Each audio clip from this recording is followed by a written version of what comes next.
Chapter 201, The Fisherman's Game Part 2. While Damien and Ezio were nearing their prey, the battle on the land and in the sky became more intense. Several of the creatures in the forest like forest wolves, winged panthers, and other ferocious beasts were being drawn in by the smell of blood in the air. The wild bison also came to assist the centaurs, which helped them to a certain extent. Soglov had managed to catch a few more hippogriffs, which brought the number of captured beasts to 8. William watched the scene in the air as he hurriedly transferred the hippogriffs inside the goblin crypt. He was only able to apply emergency treatment to the injured creatures. However, that was enough to prevent them from dying. Since that was the case, the boy decided to transport them to the dungeon, so that the wild beasts that were eyeing them wouldn't get the chance to sink their fangs into the new members of his herd. Gideon! William shouted. Take Soglov with you. The man riding the wyvern in the air nodded his head in understanding. Soglov, too, had a grin on its demonic face as it used a dark whip to latch on the wyvern's body as it swooped down on the ground. Even though he didn't say anything, there was a tacit understanding between the three of them. They were to bring down as many wyverns from the sky as possible, so that William and the centaurs could fight them on the ground. Meanwhile, while all of this was happening, Ezio deftly jumped off the wyvern's back and appeared on the blood wyvern's side. The blood wyvern turned its head and chomped on the foolish man who was still in midair. It had seen what had happened to its comrades earlier and had been guarding itself from any sneak attacks from the humans. Before the wyvern's jaws could even close on the hooded man, the figure in the air turned into a cloud of black smoke that split itself into two. The black smoke then flew towards the blood wyvern's back and merged together, becoming whole again. Ezio held 2 rope darts in both hands and used them to bind the wyvern's body and neck. The blood wyvern was enraged because the man on his back dared to treat it as a mount. It spun in the air in an attempt to dismount the hooded man, but it was to no avail. Ezio stood straight like a sword on the creature's back as if he was merely standing on even ground. The centaur war chieftain narrowed his gaze and lowered his bow. Seeing that the human was able to distract the greatest threat on the battlefield, it now focused its attention on its lackeys.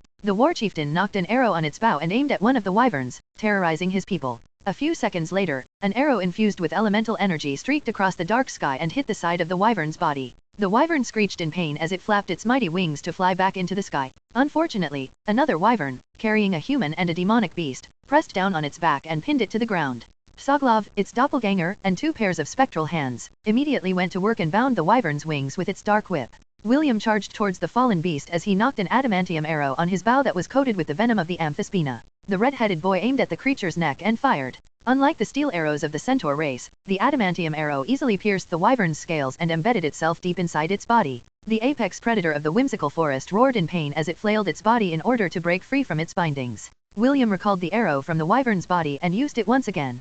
After successfully penetrating the wyvern's body 5 times, the venom of the amphispina started to take effect. Since it was not a creature that could be added to the herd, there was no possible way for William to tame it. His next move, however, surprised Kenneth, Gideon, Soglov, and even some of the centaurs who came to assist him in subduing the fallen beast. Mama, use Mega Kick, William ordered. Ella walked towards the side of the wyvern's head and gave it a strong kick on its head. The blow was strong enough to crack the wyvern's skull, and caused it to lose consciousness. This wyvern is mine, William announced as he faced the centaurs that were commanded by Bastion. Do I make myself clear? The centaur captain gave the unconscious wyvern a glance before nodding his head. Since you were the one who took it down, its life and death belongs to your hands, Bastion replied. I apologize for what we did earlier. Although this is a bit shameless on my part, can you help us deal with the remaining wyverns? William nodded his head. Very well. However, all the hyenas you are able to kill will be surrendered to me. Deal. Good. After having that exchange, Bastion led the centaurs to focus on the sly hyenas that were taking advantage of their plight.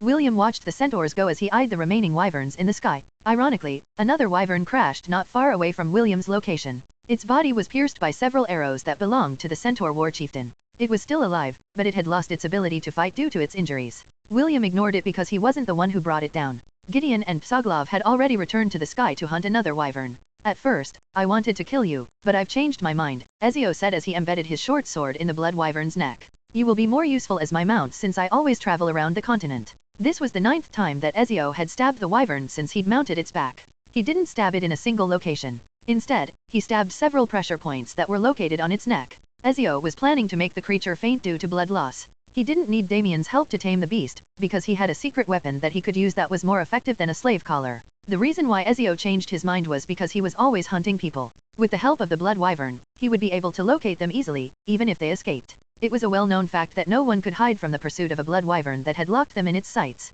Soon, the blood wyvern was forced to land. It didn't want to die and was forced to admit that its opponent was stronger than him. Just like humans, beasts also followed the strong. Even though the magical creature was a centennial beast, it still chose to submit rather than to die a dog's death. I'll give you 2 options. The first one is to eat this apple in my hand, Ezio ordered. The second option is for you to get stabbed 3 more times, before you eat this apple in my hand. So, what is your choice? The blood wyvern cried bitter tears because the master it recognized was not only more bloodthirsty than it was, but more sly than it was as well. With a screech of submission it opened its jaws and allowed Ezio to toss the golden apple inside its mouth. As soon as the apple entered the blood wyvern's mouth, it turned into a liquid paste that was immediately absorbed by its body. Under Ezio's penetrating gaze, the injuries of the blood wyvern healed at a rapid pace. A minute later, it once again flapped its wings to soar into the skies. Praise be to the goddess Lulu, Ezio muttered. If William had heard his fourth master's words, he would look at him in a weird manner. Never in his wildest dreams did he consider that the man that had ended countless lives was a devout follower of the apple goddess that once tried to force William to sign her contract.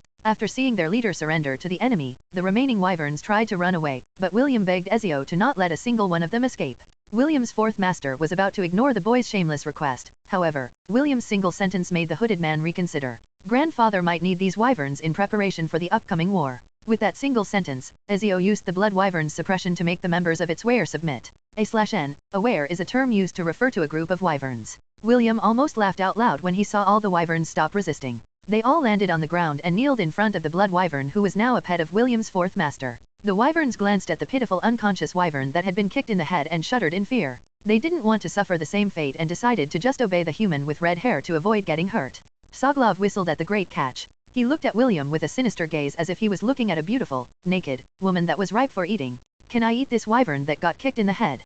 Soglov decided to become shameless. How about we change some of the conditions of the contract? Having a business partner like you is a good thing. William rolled his eyes at the shameless demonic dog. How could he possibly give him a wyvern to eat? He would only do that if a donkey were to kick his head. I need the wyvern as a mount for one of my captains, William replied. The rest of these wyverns will go to my hometown to serve as defenders. As William said those words, he poured a high-grade healing potion on the swelling bump of the pitiful wyvern's head, then let it drink the rest. 5 minutes later, the wyvern regained its consciousness and roared fiercely. It then faced William with hate-filled eyes with the intention of shredding him to pieces. However, before he could even enact his vengeance, a reprimanding shriek reached its ears. The newly recovered wyvern turned his head and saw the blood wyvern looking at it with the "come your tits bro" expression. The bewildered creature scanned its surroundings and noticed its brethren all kneeling on the ground. After seeing this scene, its gaze once more landed on William. The half-elf looked back at the wyvern with a refreshing smile that was screaming, I know I'm handsome, so don't stare too much, or I might feel embarrassed. Wyverns were very smart creatures. Since its leader had already submitted, it also chose to submit, albeit reluctantly.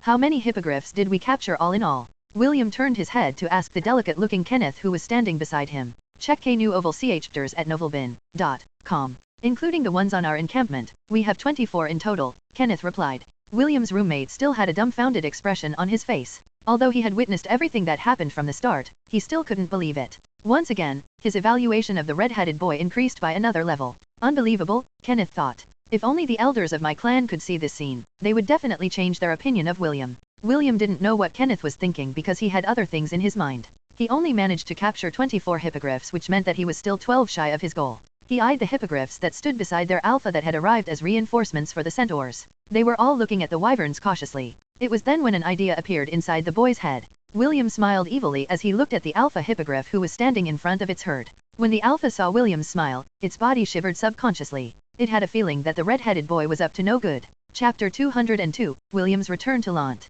William swaggered in front of the alpha of the herd and gave it a smile that would put all the debt collectors to shame. I need 12 more members of your herd, William said while keeping a businesslike smile on his face. You have 2 choices. Let me choose 12 hippogriffs and we can all go back to our camps and rest, or you will give me 12 members of your herd and we can all go back to our camps and rest. What would you like to choose? Before the alpha could even answer, all the wyverns screeched in unison. The blood wyvern's piercing gaze locked on the alpha of the herd, and made the latter take a step back unconsciously. It then looked back at the smiling half-elf in front of it and lowered its head in submission. The students that were currently scheduled for night duty immediately sounded the alarm. Wake up!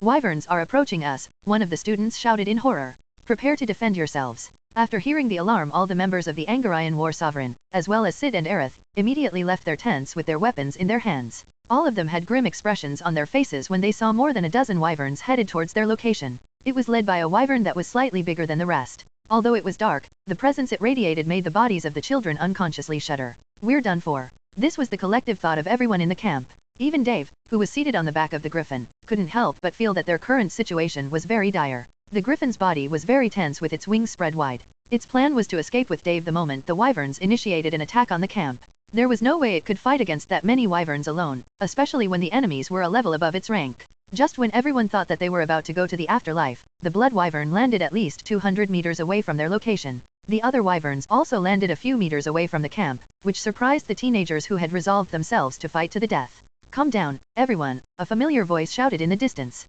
"These wyverns are on our side." William, Ella, Kenneth, along with Damien and Gideon walked towards the encampment with calm expressions. "Sorry if we scared you," William said after he had entered the camp and removed the hood from his head. "Those on guard duty, return to your posts. Those who need to rest, go back to rest." Contrary to William's orders, no one in the encampment moved and only stared back at him with serious expressions. "Commander, what is going on?" Priscilla asked. Since she was the highest-ranking officer next to William, she thought that it would be best to ask what was going on.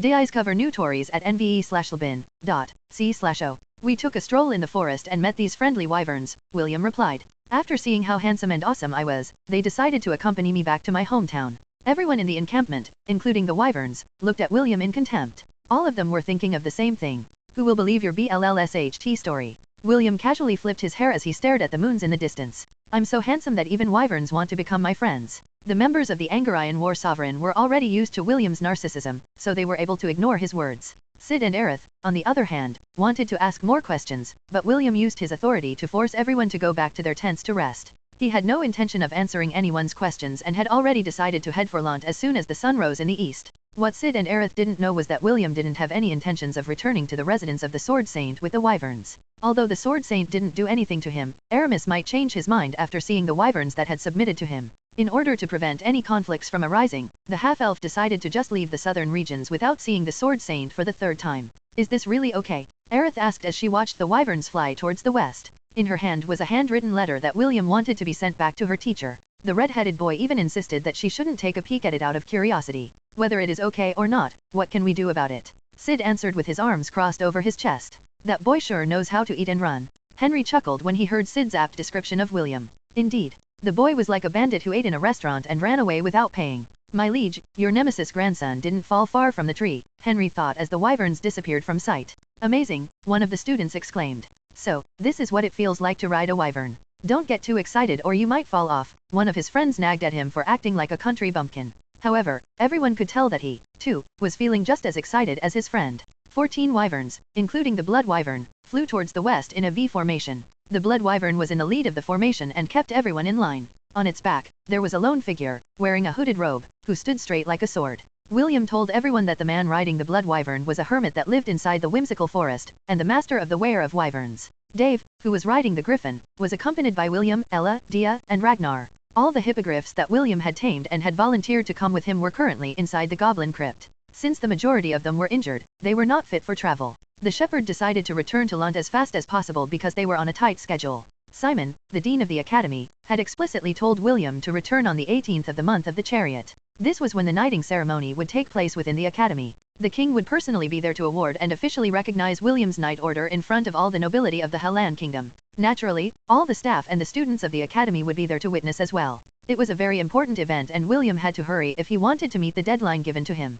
Currently, he still had 21 days before the date of the knighting ceremony. William wanted to have all the hippogriff's injuries healed before then. For that to happen, he would have to ask the life magus of Lant, Owen, to tend to the new members of his herd. On the second day of their journey after leaving the whimsical forest, "Commander, what is your hometown like?" Dave asked. His partner, Lionheart, was currently flying in the middle of the formation and was being treated as the VIP of the group. "Very crude, but full of life," William answered. "If we maintain this speed, we will arrive at my hometown in an hour." Deep down, William was feeling excited. He was wondering how his grandpa would react when he saw the aerial fleet that he had nabbed from the southern regions and brought back to Lant. Of course, Ezio was the one who made this possible, but since he was William's fourth master, the half-elf decided to shamelessly take all the credit. Suddenly, a loud primal roar reverberated across the land. Luffy, the golden ape that protected Lant, stood tall and roared at the approaching threat in its domain. The eyes of the members of William's Knight Order widened in surprise when they saw the golden giant ape who was less than 800 meters away from them. The blood wyvern advanced ahead in order to greet the golden ape who was very close to hurtling the massive boulder in its hands. "It's me, Luffy," Ezio said as the blood wyvern approached. The Aurabro recognized Ezio and lowered the boulder in its hand. However, it still didn't lower its guard and stared at the blood wyvern in front of it. The townspeople of Lant had been alerted and had hidden themselves inside their houses. Only the experts stood on top of the town's wall and observed the wyverns from a distance. A sharp cry resounded in the sky as Blitz, along with his partner, John, circled around the blood wyvern. This is not your style, Ezio, John said with a smile. You don't like to stand out, so why do it this way? The young master wanted to bring the wyverns back to Lant, Ezio replied. He insisted that the commander might need them for the upcoming war. John's eyes landed on the griffin that was slowly approaching them. William, who was seated on its back, waved at John with a smug expression on his face. Indeed, William is being flashy. As usual, John shook his head with a smile as he and Blitz returned to the town of Lant. After relaying to the townspeople that they were friendly forces, everyone came out of their houses to admire the wyverns, which the majority of them hadn't ever seen in their lifetime. James, along with Mordred, also appeared with big grins on their faces after hearing John's report. The father and son pair felt that William had one-upped Ezio into agreeing to his request. Even so, they still gave William 2 thumbs up in their hearts for bolstering Lant's armed forces. James was even chuckling internally. He was wondering how his nemesis, Aramis, would react after finding about the bold move that his grandson had made while within his domain. Urza, I wish you could have met William, James thought with regret. I'm sure that you would have approved of this grandson of ours. He is just like you when you were younger. Bold, resourceful, and very opportunistic.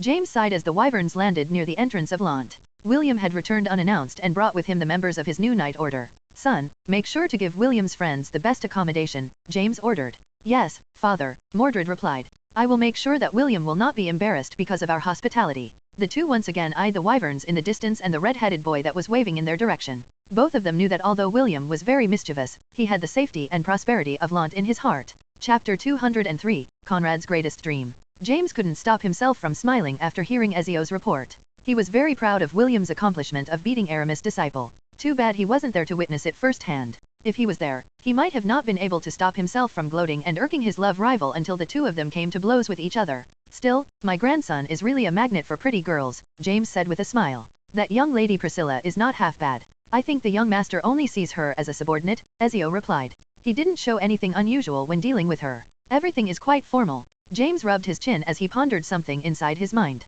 How about that girl Wendy? Has their relationship improved? James inquired. What stage are they at now? Has my grandson managed to take first base? Since he's got my genes, he should be at least on first base, right? Fortunately, Ezio was wearing a hood and James wasn't able to see the stiff expression on his face. He wasn't the type to gossip about William's personal love life, but he still reluctantly answered his lord's questions. While I'm not 100% certain, I think the young master is giving Lady Wendy special treatment, Ezio answered as he organized his thoughts. Master's adopted son, Thor, is currently under the young Miss care. They sometimes spend time together, but at most they only hold each other's hands. I see. James nodded. How about his relationship with his friends? With Est and that interesting boy named Ian? Are they still at loggerheads with each other? The young master has a very good relationship with Est. They usually have lunch together and discuss joint training between the martial and magic class divisions, Ezio reported. As for Ian, yes, the two of them are still at odds with each other, which I find very strange. It is always Ian who takes the initiative to taunt the young master whenever they meet. James chuckled as he listened to Ezio's report. A minute later, his smile disappeared as he asked another question. What about that boy, Kenneth? Did you confirm that he came from that place? James asked with narrowed eyes. Yes. Ezio nodded. I am very sure that he came from that place. As for his purpose, it is to spy on the young master. Does William know? Yes. He just pretends that he is not aware of his roommate's hidden agenda. The young master even took him along when he went to assist the centaur tribe against the wyverns. It was as if William was blatantly showing him his abilities. This is also something that I do not understand. James leaned back on the chair as a frown appeared on his face. Ezio had already informed him that Kenneth was a spy. As to why he was spying on William, Ezio and James could only make guesses. Ask one of your subordinates to keep track of Kenneth's actions, James ordered. If his purpose is to hurt William, eliminate him. Yes, sir. Ezio bowed and disappeared from the room, leaving James with his thoughts. Are they the ones behind this plot? James muttered as he stood up to look outside the window of his room. Maybe they are linked, but not the masterminds behind the scene. Interesting, so they are finally keeping an eye on William.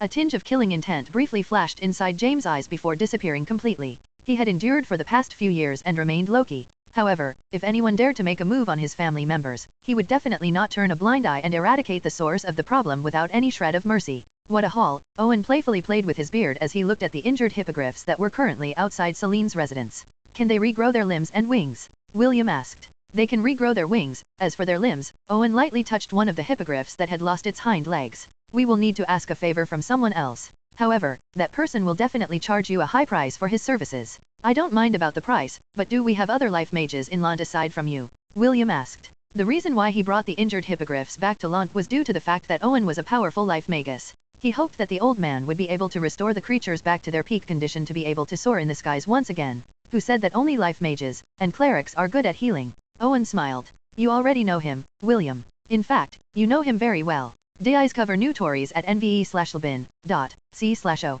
I do. William tilted his head to the side. Okay, let's go meet him. The sooner they return to their peak condition, the sooner I can return to the academy. Owen chuckled and nodded his head. He then took William to one of the most notorious experts in Lant, and that was none other than. I see, you came to the right person. Jekyll flashed William a wide grin. Regrowing and chopping off limbs is my specialty. William's face was stiff as he faced the sole dentist of Lant. This was the one person that his enhanced perception designated as the scariest existence in his hometown. So how many hippogriffs are we talking about? Jekyll inquired. Since they are magical beasts, it would take a very powerful regeneration potion to regenerate their limbs. 24, William replied. He was paying close attention to the reaction of the dentist that had almost become his instructor in the past. My stock of regeneration potions won't be enough. At most, I will only be able to fix 4 of them. Jekyll pondered out loud. However, since you're already here, the problem is solved. Jekyll rested his hand on William's shoulder, which made the narcissistic half-elf shudder. The main ingredient for the regeneration potion is troll's blood, Jekyll said while keeping the perfect smile on his face. However, ordinary trolls are no good. Get me mountain trolls. Their blood has stronger regeneration qualities. It will be best to capture them alive, so we can have an unlimited supply of troll's blood. The dentist clapped his hand as if he just realized something. This will be the price for helping you regrow the limbs of the hippogriffs, Jekyll stated. Capture as many trolls as you can. The more, the merrier. Jekyll didn't even wait for William's reply as he kindly told him to leave. He was currently in the middle of an experiment, and he didn't want to be disturbed. The dentist only made an exception because William was James' grandson. After having the door shut right in front of his nose, William turned his head to see a grinning Owen leaning against a tree. Did it go well? Owen asked. He asked me to capture mountain trolls, William replied. Troll's blood. Owen pondered. I see, that is the main ingredient of his regeneration potion. Now it makes perfect sense. I've been wondering how he made those miraculous potions back then. Jekyll was an alchemist to outsiders and a mad alchemist to those who had known him for years. His experiments ranged from the bizarre to the unexplained. Sometimes, even he didn't know the outcome of his experiments.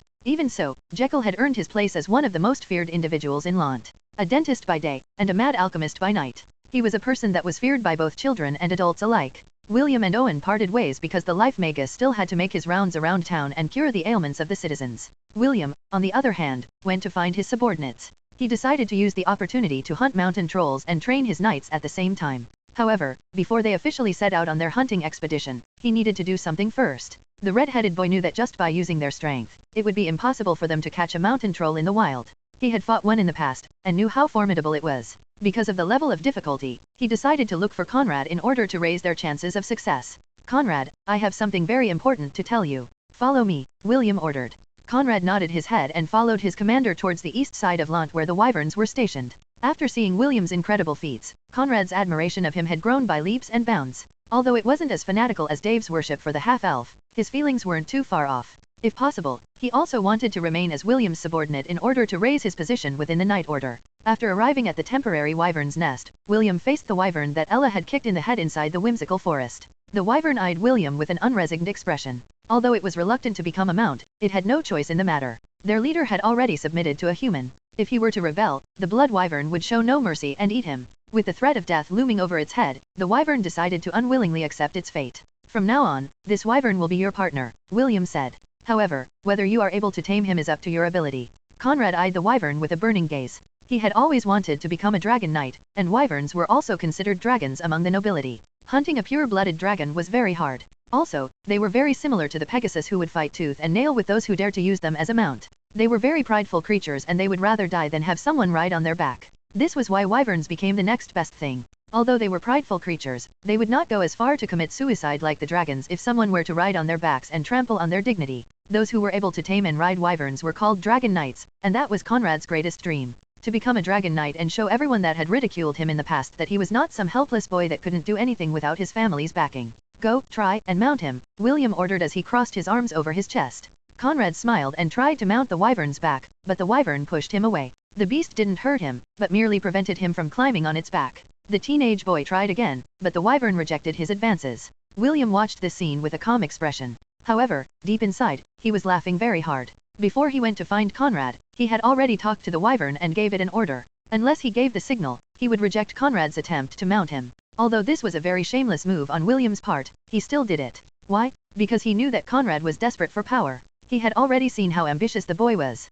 William didn't dislike ambitious people. In fact, he welcomed them wholeheartedly. If Conrad really wanted to rise in the ranks of the nobility, he needed to earn merits and other achievements. For that, he would need power and influence. And right now, the only one that could give him the power and influence he wanted was none other than William. Chapter 204, Dragon Knight of War. After being rejected multiple times, Conrad started to feel dejected. He had known beforehand that in order to become a dragon knight, your dragon must first recognize you as its partner. Seeing that the wyvern was firm in rejecting him, the third son of the Marquess felt like giving up. Seeing his sad expression, William knew that the time was now right to offer a carrot that the young noble wouldn't be able to resist. I have a way for that wyvern to recognize you as its master, William said in a casual manner. The question is, are you willing to pay the price? Conrad turned his head to look at his commander, who was looking at him with a serious expression. He didn't know how William was able to make these wyverns submit to him, but he was willing to pay the price if that would make his dream a reality. What price must I pay, Commander?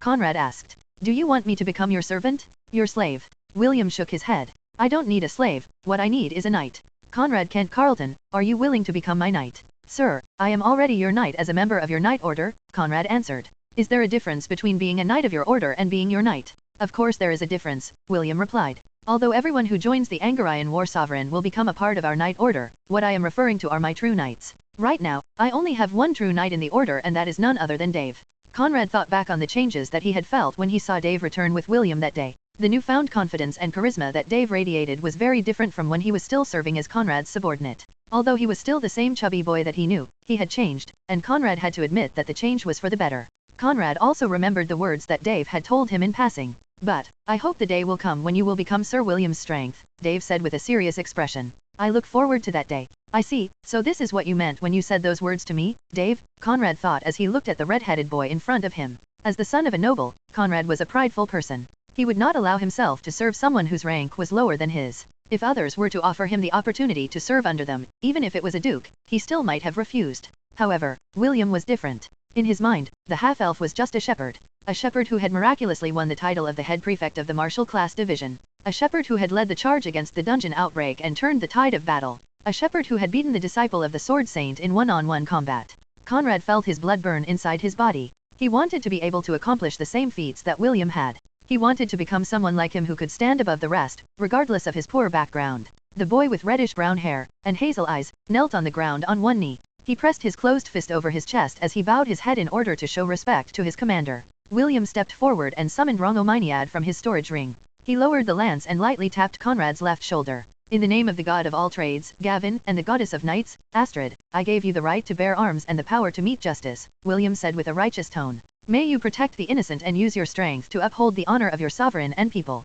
The lance glowed once as if it was empowering William's words. I, Conrad Kent Carleton, hereby declare my undying loyalty to Sir William von Ainsworth, Conrad pledged. I swear upon my name that I will serve you with everything in my power and uphold your honor as a knight of the Angarian war sovereign. William lightly tapped Conrad's right shoulder before raising his lance once more towards the sky. Rise, my knight, and uphold the oath that you have made today, William stated. May your courage and bravery illuminate the world for eternity. r18 showered Conrad with a golden brilliance. The king chess piece within William's sea of consciousness also glowed thrice before returning to its normal state. Just like what happened when he knighted Dave, a series of words appeared on William's status page. Second Knight of the Angarian War Sovereign has been registered. Name, Conrad Kent Carleton. Bestowing Knight title. Appropriate title found. Conrad Kent Carleton, Dragon Knight of War. Name, Conrad Kent Carleton. Race, human. Health points, 12,000/12,000. Mana, 3,000/3,000. Prestige job class, Dragon Knight of War, LVL1. Strength, 40, +10. Agility, 40, +10. Vitality, 50, +10. Intelligence, 20, +10. Dexterity, 40, +10. Skills, Dual X. Union of Man and Beast. Tactician, Dragon Descent. Shield Boomerang. Dragon Meteor. Title, Dragon Knight. Dragon Knight. When riding a dragon all stats increase by 100%. Aerial mobility increase by 150%. Can use Dragon Fury 3x a day. His stats are stronger than Dave's, William thought as he looked at Conrad's stats. I guess this is to be expected since his role is the vanguard. While William was checking Conrad's skills, the latter looked at his hands with a shocked expression. Conrad could feel the surge of power that was flowing throughout his body. He then looked at William, who he had recognized as his new lord. DIs cover new Tories at nve/labin.c/o. The red-headed boy was still holding r18 in his hands with its tip pointing towards the sky. He fully understood that his newfound strength was due to his oath to become William's true knight. Conrad gave his new lord a respectful bow before turning his head to look at the wyvern who had repeatedly rejected him. The young boy walked towards it with the "let me see if you dare to reject me this time" expression on his face. The wyvern instinctively took a step back because its instincts were telling it that the young boy in front of it had the ability to make it submit now. The other wyverns also backed away in fear that Conrad would choose them as his partner instead. Conrad walked with even steps and stopped 2 meters away from the wyvern. He then raised his hand as if beckoning the wyvern to lower its head and recognize him as his new partner. The wyvern looked at the boy for a full minute before lowering its head in submission. Conrad pressed his hand against the wyvern's head and the bond between the two was officially formed. The young boy sighed in relief when the wyvern had recognized him as its rider. He had a feeling that this was only the beginning of a journey that would make him the man he wished to become. Dave, who was brushing his partner's furry body, looked towards the east. He had sensed a fluctuation of magic power which felt familiar. A sudden realization appeared in his mind which made him smile. "You finally made your decision," Dave muttered as a powerful screech resounded from the eastern part of Lant. A wyvern flapped its mighty wings and soared towards the sky. On its back was a young teenage boy who looked at the world around him with a determined gaze. Since the two were connected with the skill union of man and beast, Conrad was able to ride the wyvern without a specialized saddle. The two made incredible aerial stunts in the air which wowed the children who were looking at him from the ground. Some of them even cheered as the wyvern passed over their heads. William watched Conrad's antics with a smile on his face. With the addition of his new dragon knight in his armed forces, the success of hunting the mountain trolls increased dramatically. A day after Conrad's knighting, William took his officers, and 12 of his subordinates to hunt for the mountain trolls. He also invited Gideon to join them because he was a beast tamer that specialized in land creatures. The reason why he only took 12 of his knights on this journey was due to the fact that there were only 12 hippogriffs that were able to perform at their peak condition. These were the hippogriffs that volunteered to come with William after he bullied the alpha of the herd to agree to his request. He chose those who were experienced in riding horses, because, technically, hippogriffs were similar to horses. Also, it would be best to train his knights to ride these magical steeds as soon as possible. Looking for mountain trolls was not an easy thing, especially in the western region of the Hellan Kingdom. Fortunately, he had the system which allowed him to pinpoint the places where possible troll lairs were located. Ironically, the nearest one was near the Pantheon of Courage where William had met Est. After traveling for 2 days, they finally arrived at their destination. Along the journey, William made sure that his knights had gotten used to their new mounts and were able to perform basic aerial maneuvers. At first, William planned to knight them like he had done with Dave and Conrad, but didn't push through with it. The reason? He wanted to make it an incentive for those who performed exceptionally well under his knight order. This would give his subordinates the drive to do their best in the hope that they would be rewarded for their merits. 3 mountain trolls detected 2 kilometers away from our location. Understood. William gave out his order and Dave guided his partner to go in that direction. It didn't take long for them to spot 3 mountain trolls lying on the ground, asleep. For some reason, the 3 trolls looked very familiar to William. They looked exactly the same as the mountain trolls that attacked their encampment when they were headed towards the temple to offer a prayer to the gods. Chapter 205, Temptation that is very hard to resist. What do you think, Mama? Me. It's them, right? Ella nodded her head. Although many years had passed since then, her bestial instinct was telling her that these were the same trolls that they had fought last time. William grinned evilly as he looked down at the sleeping trolls on the ground. His eyes were screaming "It's payback time !" while patting Ragnar's head, who was asleep on his lap. Currently, he was seated in the flying carriage that was being pulled by Dave's griffin, Lionheart. Dave was currently serving at the carriage's coachman, because William didn't allow him to join the operation. He wanted the other members of the Knight Order to practice their teamwork and capture the trolls under Priscilla's leadership. Conrad was currently holding his position a mile away from their location because William didn't want the wyvern's presence to send the mountain trolls running. "Well then, Vice Commander, it's your time to shine," William said as he turned his head to look at the beautiful girl with black hair that was seated inside the carriage with him. Priscilla nodded her head, and opened the carriage door. They were currently 2 kilometers above the ground, but the young lady didn't bat an eye and jumped out of the carriage. She knew what William's objective was, but the current situation didn't allow her to be a bystander. "Come forth, Brea," Priscilla shouted. A magic circle appeared below her and a golden-winged hippogriff appeared to catch her mid-flight. "I missed you," Priscilla said as she patted her trusted partner's neck. Brea shrieked softly, as if telling her partner that she felt the same. The alpha hippogriff circled once in the air before flying towards the hippogriff formation protecting William's carriage. The commander of the Angarian war sovereign had already told his knights that the one who would lead the operation was none other than Priscilla. Everyone waited for their vice commander's orders as they rearranged their formation to follow her lead. "Team Alpha and Team Bravo, ensure that the 2 trolls won't be able to help their leader," Priscilla ordered. "Team Charlie and Team Delta, follow me to capture the leader of the trolls." "Yes." The 12 aerial knights broke off into teams of 3 and attacked their respective targets. All of them were equipped with bows and arrows to slowly whittle away their target's strength. Each of their arrows was coated with the venom of the amphisbaena. This would allow them to neutralize the trolls and bring them back to Lant. The trolls, who were sleeping on the ground, woke up when they felt several presences descending upon them from the sky. The leader of the mountain troll issued a loud roar in order to intimidate the newcomers, but it was all for naught. Priscilla took aim as she neared their targets. Fire at will. A dozen arrows flew out in succession and landed on their respective targets. Although not all of them were experienced archers like Priscilla, it was very hard to miss when you're aiming at something that was as big as a small hill from less than 100 meters away. The bodies of the trolls were quite hard and most of the arrows bounced harmlessly off of their skin. Only specialized archers, like Priscilla, were able to break past their defenses using the techniques that they had mastered over time. William and Ella, who were watching the battle from the air, observed Priscilla's fighting style closely. They could easily tell that the black-haired beauty was quite used to aerial combat while riding a mount. It is quite unfortunate that my appraisal skill doesn't work on people, William thought. Even so, I believe that Priscilla is some kind of aerial cavalier. Having an alpha hippogriff as a mount is not something that a novice can pull off. William already had a hunch that his vice-prefect was not a simple person. Ella had already told him that Priscilla might have had hidden agendas when she joined the Hellan Royal Academy. She was neither friend nor foe, and William still didn't know what her objective was. Even so, there was one thing he was sure of, and that was the girl leading the operation was a very capable leader. She had easily cornered the 3 mountain trolls, and none of them were able to break free from her encirclement. The trolls were unable to hit the hippogriffs and their riders because they distanced themselves properly out of the mountain troll's strike range. In frustration, one of the trolls threw their wooden club at a hippogriff, but the latter managed to evade it at the last second. Out of desperation, it tried to run, but the effect of the amphispina's venom had started to take effect. Priscilla had shot all 3 mountain trolls with 3 arrows each that were coated with the potent venom. Her plan was to wait for the venom to take effect before they tied up the beasts to drag them back to Lant. All test novel on novelben/.cm. The movements of the troll that had thrown his club were starting to become sluggish, but it still did its best to move its legs in order to flee. However, the team that was assigned to it didn't relent in their attacks. They continued to rain down arrows on the mountain troll until it almost turned into a pincushion. The same thing was happening to the other 2 trolls. Even the leader was starting to show signs of fatigue. The mighty Class B beasts were bullied by the teenagers until they finally stopped moving. 2 of the students felt that the situation was already under their control and decided to take a closer look. No, don't go near them. Priscilla shouted. Go back to your formation. It was at that moment when the subdued trolls made their move. The troll leader and its lackey were only acting as if they had completely succumbed to the poison, but were simply playing dead in order to deliver a surprise attack to the kids who attacked them. With a mighty roar, the 2 trolls stood up from the ground and smashed their wooden clubs towards the foolish boys who dared to come within their strike range. The hippogriffs shrieked as they flapped their wings to forcefully gain altitude and avoid the mountain troll's hate-filled blow, but it was already far too late. Lightning God War Art, first form. Illuminate the world, r18. A dazzling beam of light rained down from the sky and completely obliterated the arms of the mountain trolls that were holding the wooden clubs. The 2 trolls shrieked in pain as they rolled over the ground due to their injuries. The 2 boys, and their mounts, were able to fly back to safety thanks to William's sudden interference.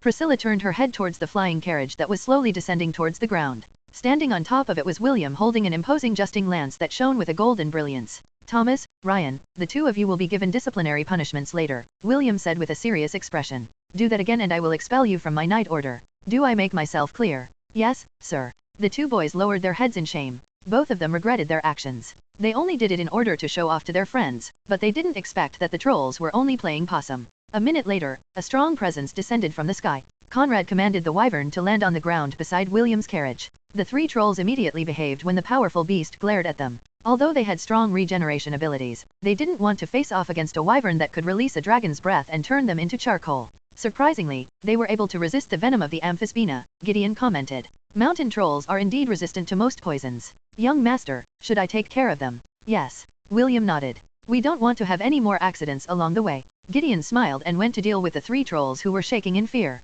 In fact, even if he didn't subdue them, the Beast Tamer was sure that they didn't have the guts to resist. However, in order to put William at ease, he still decided to bind them using his ability. After securing the 3 trolls, the 3-day journey back towards Lant started.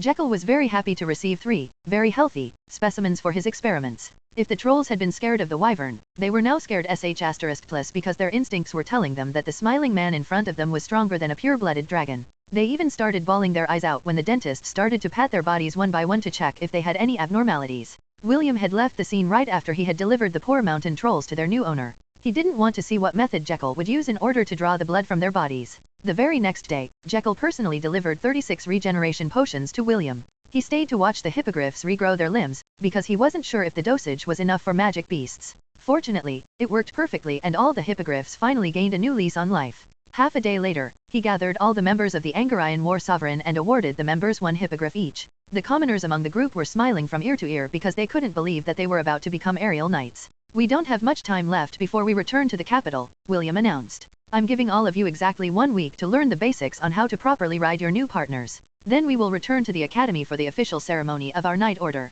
William scanned the faces of his officers and subordinates. "You will be under the scrutiny of the king, the nobles, as well as our peers in the academy. Remember this, the first impression is the most important. We must give them a show worthy of our rank as members of the Angarian war sovereign." "Yes," the members of William's knight order replied in unison. The red-headed boy smiled as he nodded his head. "We need to make an impressive show. That way, we can poach some of the students from the magic and spirit divisions as well." What William wanted to create was an elite knight order that combined all the different divisions in the academy. In order to make that happen, he had to use suitable bait in order to entice them. Looking at the wyverns, the griffin, and the hippogriffs around him, William was sure that this was a temptation that anyone would find very hard to resist. Chapter 206, slowly staining their hearts in darkness. "I'll be going to the capital first," Mordred patted William's shoulder. "Are you sure you don't want to come with me?" William shook his head. "I still have to train them, uncle. They're still not up to my standards." Mordred looked at the 36 hippogriffs in the sky. They were currently practicing an aerial formation along with the wyvern and griffin. They still had 10 more days before the knighting ceremony, but Mordred had to go to the capital early because James asked him to run some errands.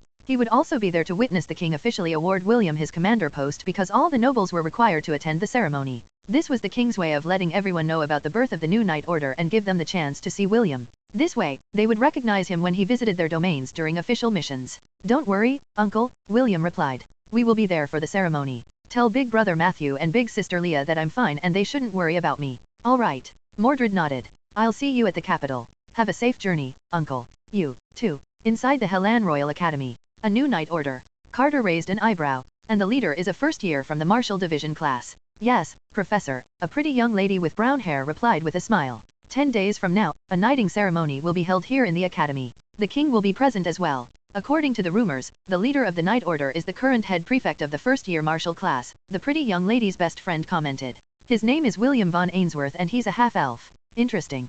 Carter smiled at the 2 young ladies who were currently inside his bedroom. After the dungeon outbreaks had been cleared, he finally had time to refine some candies for the third-year students of the magic division. The 2 girls inside his room had been eating his candies for more than a month now. As magicians, they had a natural resistance to certain spells, so Carter was sure that their current dosage was not enough for him to fully control their thoughts. However, these 2 girls had a huge crush on him the moment they saw him in the academy. They had been making advances towards the very popular and capable instructor who had a big future ahead of him. The brown-haired girl was the only daughter of a marquis and her best friend was the daughter of the head of the merchant group in their domain. The 2 of them had been close since childhood and enrolled at the academy at the same time. The brown-haired girl's name was Charlotte, and her best friend's name was Annie. Together, they decided to seduce Carter and make him their husband. With the help of the suggestion spell that had taken hold of their hearts, their feelings for Carter only grew with each passing day. "Professor, have you thought about our proposal?" Charlotte asked. "I'm sure that with my family's backing, you will be able to obtain a noble title from the king." Carter had thought about the girl's proposal for quite some time and there were no demerits in it whatsoever. Being married to the only daughter of a marquis is not bad, Carter thought. "I will be able to use her family's influence to collect more followers for my lord's cause. Also, this girl and her friend have great bodies. I can't wait to have a taste." "I don't mind marrying you, but I intend to have many wives," Carter replied. "Are you fine with that?" "How many wives do you plan to have, Professor?" Charlotte inquired. It was very common for noblemen to have many wives. Charlotte and her friend understood this and had already prepared themselves for it. The only condition was that they would be Carter's first and second wives. Carter thought and opened his hand. "Not more than 5. Get latest oval chapters on nv.c/m.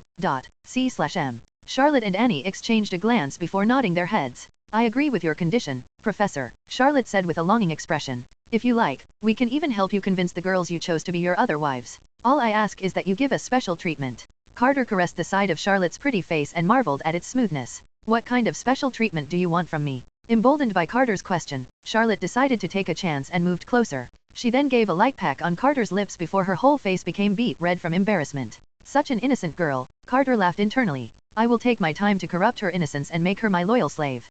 Carter placed his hand at the back of her neck and pulled her close to him. The 2 exchanged light kisses that slowly transformed into passionate ones. The handsome professor also pulled Annie close to him and kissed her as well. He didn't intend to ravage both girls right away, because he wasn't in a hurry. What he drew the most pleasure from was to take his time to corrupt innocent girls until they became whores who would wantonly shake their hips to satisfy his carnal desires. The sound of kissing echoed within the room as Carter started to train his 2 future wives. The 2 girls looked at him lovingly and kissed both sides of his face simultaneously. Little did they know that the demon lurking inside their beloved's body was slowly staining their hearts with darkness. This candy is quite good, Wendy thought as she ate the candy that was given to her by her senior, Charlotte. Big sister Charlotte was quite generous to give me a dozen. I wonder where she got these. Since Wendy was an officer of the Magic Division for the first years, it was only natural for her to interact with the other officers of the Magic Division, who were in different grades. She had known Charlotte for 5 years and had met many times at parties held for the nobility. They even shared 2 hunting expeditions together that were sponsored by her father in their own duchy.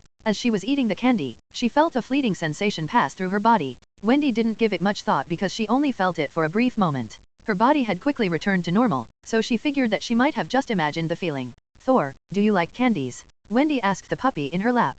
Thor shook his head before lying down with the intention of going to sleep. Suit yourself? Wendy grinned as she ate another candy. I wonder when William will return to the academy. I hope he's doing well. Thor yawned and smacked its lips. He was confident that his master was perfectly fine and healthy. After all, the two of them shared a powerful bond. If something bad happened to William, he would be able to sense it right away. Wendy ate the candies until none were left. For some reason, she had the strong urge to ask Charlotte where she got the candies so she could buy more. I'll ask her tomorrow, Wendy thought as she picked up the puppy and carried him to the bed. The beautiful young lady was not aware that a certain suggestion spell had already started to take root inside her heart. Wendy was one of the candidates that Charlotte had picked to become another of Carter's brides. Carter had told her that he wanted to marry girls that were born to noble families. The higher their rank, the better. Blinded by her infatuation and the power of the suggestion spell, Charlotte started to distribute Carter's candies to the noble ladies that she got along with. The only thought in her mind was that if she was to share her future husband with other girls, she would rather share him with people that she got along with. Good job,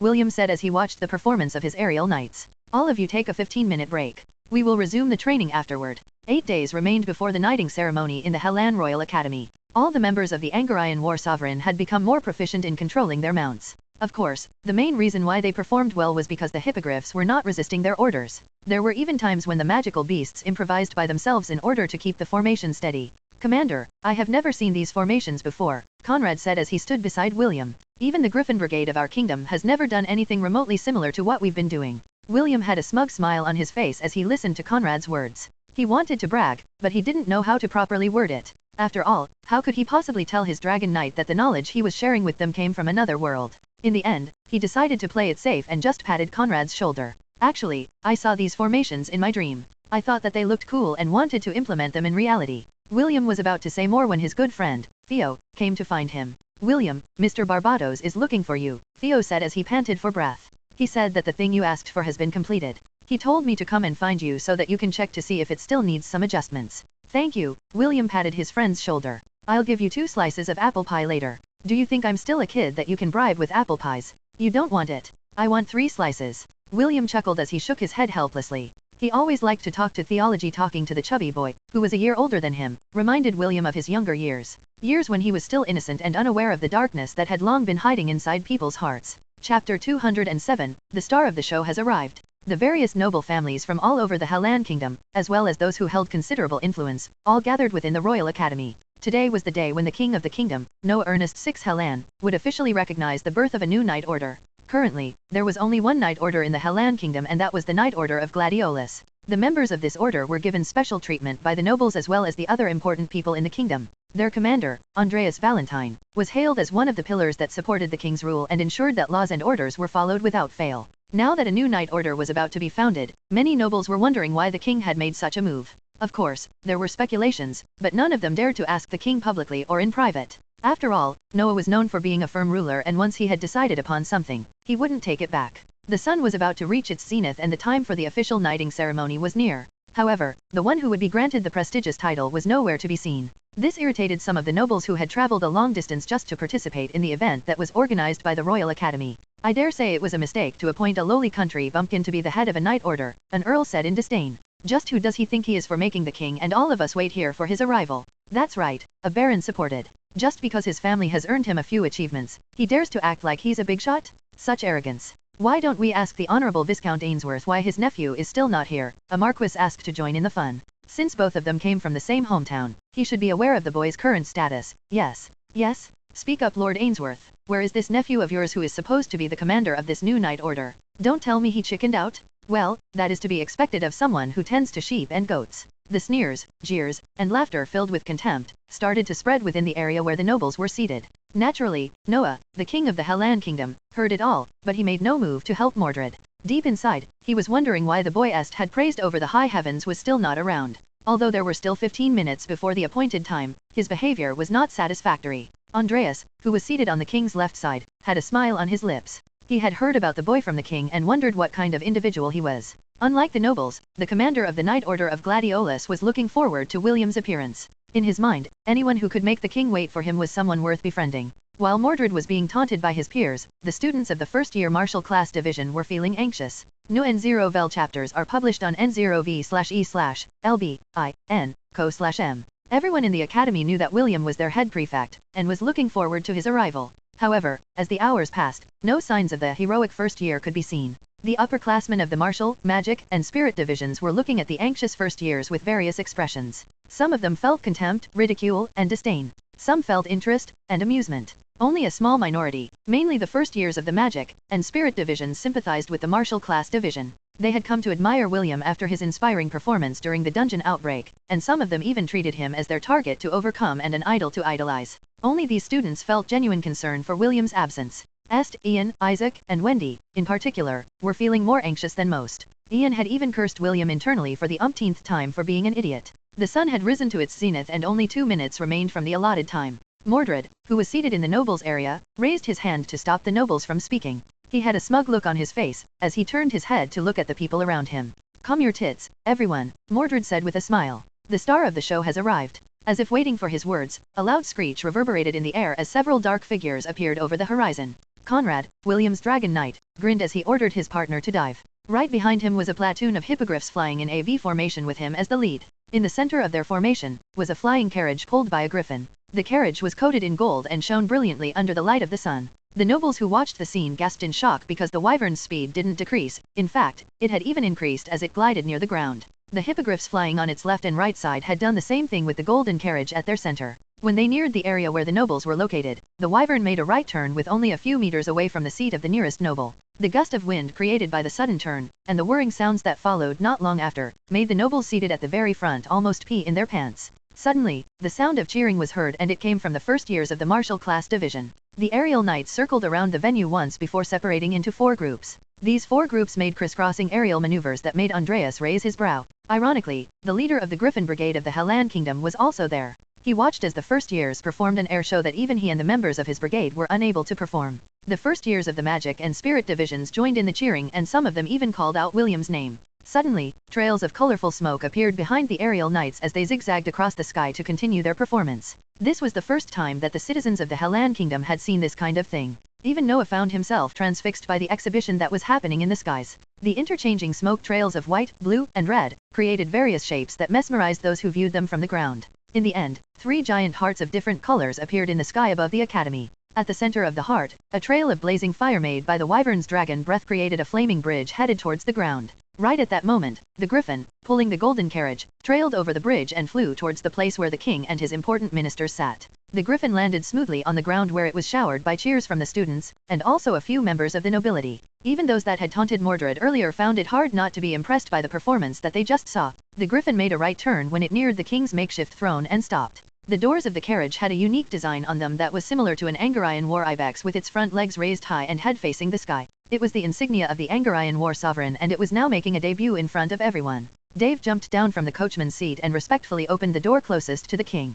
Priscilla, Kenneth, Spencer, and Drake disembarked from the carriage and lined up on either side of the door. They pressed their fists over their chest and looked straight in front of them. Not long after, William stepped out of the carriage wearing his full battle regalia. The equipment that was forged for him by the greatest blacksmith of Lant, Barbados, appeared in front of everyone. This was the same set of armor that he had worn during the dungeon outbreak, and it made the ladies of the first-year divisions look at him with starry eyes. Wendy wasn't able to stop herself from emitting a soft squeal when she saw how handsome William was. The golden armor, as well as the winged circlet that adorned the young boy's head, made him look like a prince that was about to go to war. He walked with steady steps as he passed his officers. All the nobles' expressions became serious as they appraised the young man. Lawrence, who was seated not far away, looked at William with a wide smile on his face. Seated right next to him was his granddaughter, Rebecca, as well as the representatives of the Misty sect. Naturally, Rebecca's mother, Agatha, and mentor, Eleanor, were also there. The Misty sect disciples, headed by Kingsley, looked at William with various emotions. Right at the center of them all was a great elder from their sect, who had a higher position than Eleanor.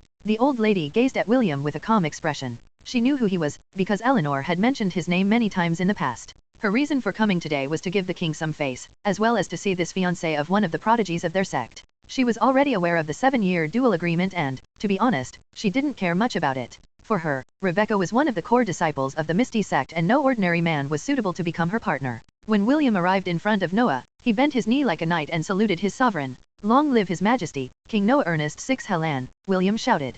"Glory be to the Hellan kingdom. Long live His Majesty, King Noah Ernest 6 Hellan. Glory be to the Hellan kingdom." The nobles and the students repeated his words, as they, too, saluted their sovereign. Noah nodded his head in appreciation of William's performance. Deep down, he felt slightly better for having to wait for the arrival of this red-headed hot potato that had caught Estsai. Chapter 208, Commander of the Angarian War Sovereign. The king stood in front of William holding a ceremonial sword in his hands. The students looked at this scene with envy and jealousy, for they, too, wanted to be recognized by the king and granted peerage. One could say that it was every commoner's dream and the main reason why they did everything they could to be enrolled at the Hellan Royal Academy. They hoped that by showcasing their abilities, the king would be able to discover their talent and take him under his wing. Their second option was to be recruited by one of the prestigious noble houses and serve their heirs as retainers. The students from the 1st Martial Class Division felt proud and, at the same time, regretful. Proud because the one being knighted was their head prefect, and regretful because they didn't formally join his knight order when he had first announced it. Back then, they thought that their head prefect was just joking around and not being serious. Sadly, he was not, and the amazing magical beasts that served as the mounts of their comrades proved that they had made the wrong decision. Even so, they were still quite hopeful that their esteemed head prefect would give them another chance to become part of his knight order. It was not only the first-year martial students, but the other divisions in different grades were thinking the same as well. Being part of a knight order gave them a higher chance of becoming an official knight, which was the first step to becoming part of the noble circle. Matthew and Leah shared a knowing glance at each other as they watched William being knighted in front of everyone. The two of them were already praying for the pitiful souls that William would be bringing under his wing. Noah raised his sword and lightly pressed it over William's left shoulder. "William von Ainsworth, I have deemed you fit to be the commander of the knight order called the Angarian War Sovereign," Noah said in a righteous tone. "Do you now swear by all that you hold sacred, true, and holy that you will honor and defend the crown and the kingdom from those who wish it ill?" "I swear," William answered. "Do you now swear that you will honor, defend, and protect the ladies, and those weaker than yourself?" "I swear. In the name of the goddess Astrid, protector goddess of the Hellan kingdom, I dub thee Lord William, commander of the Angarian War Sovereign." Noah raised the sword and gave a light pat to William's right shoulder. "Rise, my knight, and uphold the oaths you have made." William stood up and faced his king with a calm expression. Noah sheathed the sword in his hand, and called upon his weapon bearer. "Bring forth, Solile," Noah commanded. A knight, clad in armor, humbly knelt in front of Noah and presented to him a golden box, with intricate designs on it, that was commonly used to store jewelry. Noah opened the box and picked up a golden ring that had been one of the treasures of the Hellan royal family. It was one of the artifacts that the goddess Astrid had given to the royal bloodline when the kingdom was first founded. "Accept from our hands, this symbol of authority, by the order of chivalry and your knightly rank and station," Noah stated. "I present to you Solile, an artifact that is to be used to defend the kingdom from all harm. Take it and never forget the responsibility that goes along with it." William once again knelt as he raised both hands to accept the treasure that was presented to him. Noah placed the ring in the center of his open palms and took a few steps back. The ceremony was over, and it was now time for William to prove to everyone that he was worthy of his new rank and authority. What Noah didn't know was that the moment Solile fell into William's hands, a series of notifications appeared on his status page.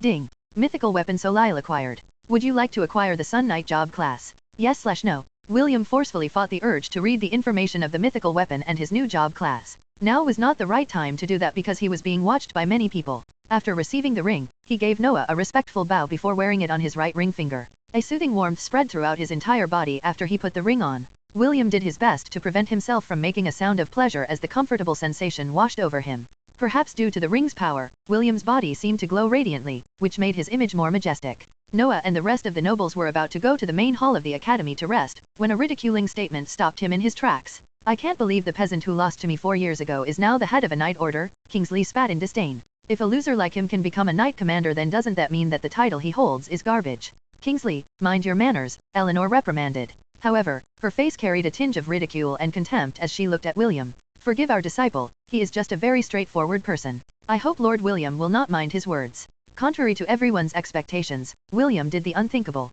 "I don't mind, because what he said was the truth," William said with a smile. "I indeed lost to him 4 years ago." William's words sent ripples of commotion throughout the noble ranks as well as the students of the Hellan Royal Academy. Aramis, who sat in a remote corner of the venue, raised an eyebrow as he looked at the boy. "Kingsley, New N0vel chapters are published on N0v/E/LB/IN/co/M. Sid and Aerith also looked at the smug-looking side character who had the invisible words cannon fodder written on his forehead. That person beat William. Sid narrowed his eyes. That weakling beat William. Sid looked at the boy in disbelief. He couldn't accept the fact that William lost to someone whom he could easily defeat with a mere flick of his sword. Maybe there was a mistake, Aerith said as she, too, looked in the cannon fodder's direction with a doubtful expression. The members of the Angarian War Sovereign, who had personally witnessed William's incredible feats, looked at their commander and the Misty Sect disciple in disbelief. At least the new Knight Commander is honest, Kingsley stated in an arrogant tone. Yes. Isn't it funny? William asked back. I, the loser, am now a Knight Commander, and the winner, you, is just one of the many disciples of the Misty Sect?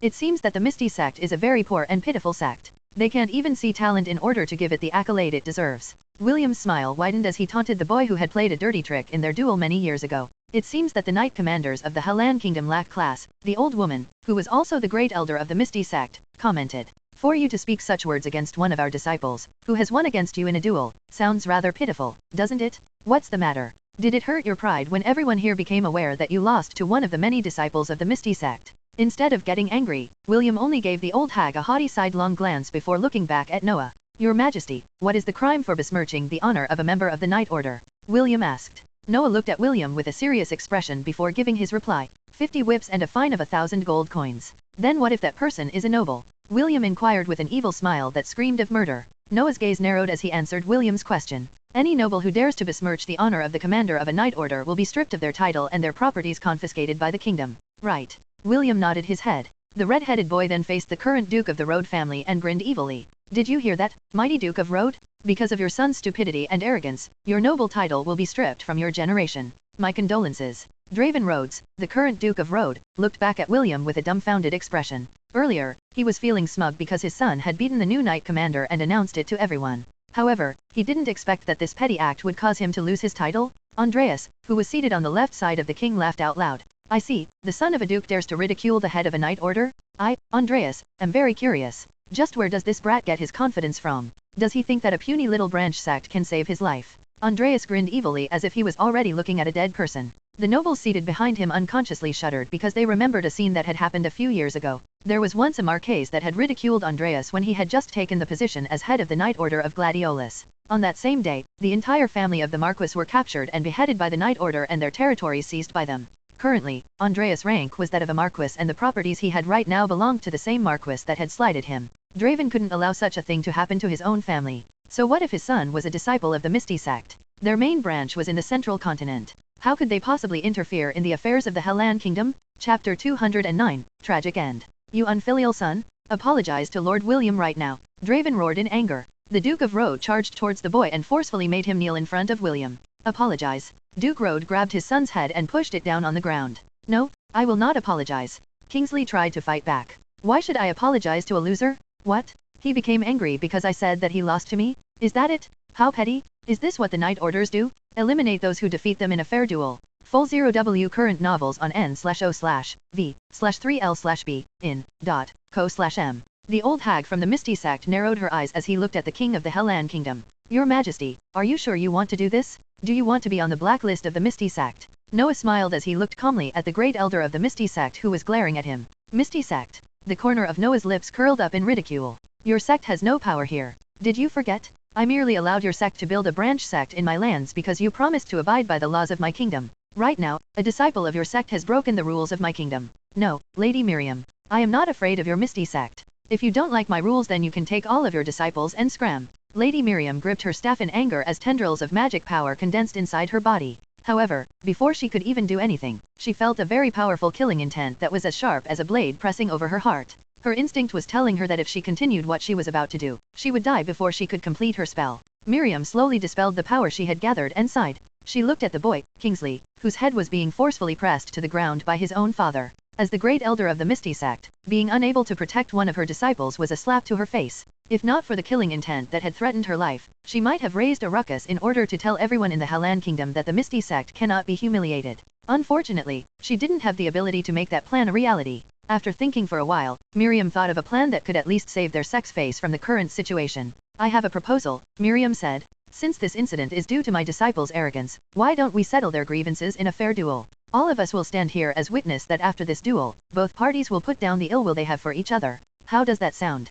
Kingsley, who was being pinned down on the ground, struggled and raised his voice. That's right. Do you dare to fight me in a fair duel? I'll show everyone just what kind of weakling you are. 4 years ago you lost to me and I hadn't even used my magic power in our duel. Do you dare fight me using my full power, or do you want me to give you a handicap? You want a fair duel? Sure. I don't mind. However, a simple duel without any stakes in it is boring, William replied. How about we spice things up and place bets to make it more interesting? HMP? Fine. Do you think I'm scared of a weakling like you?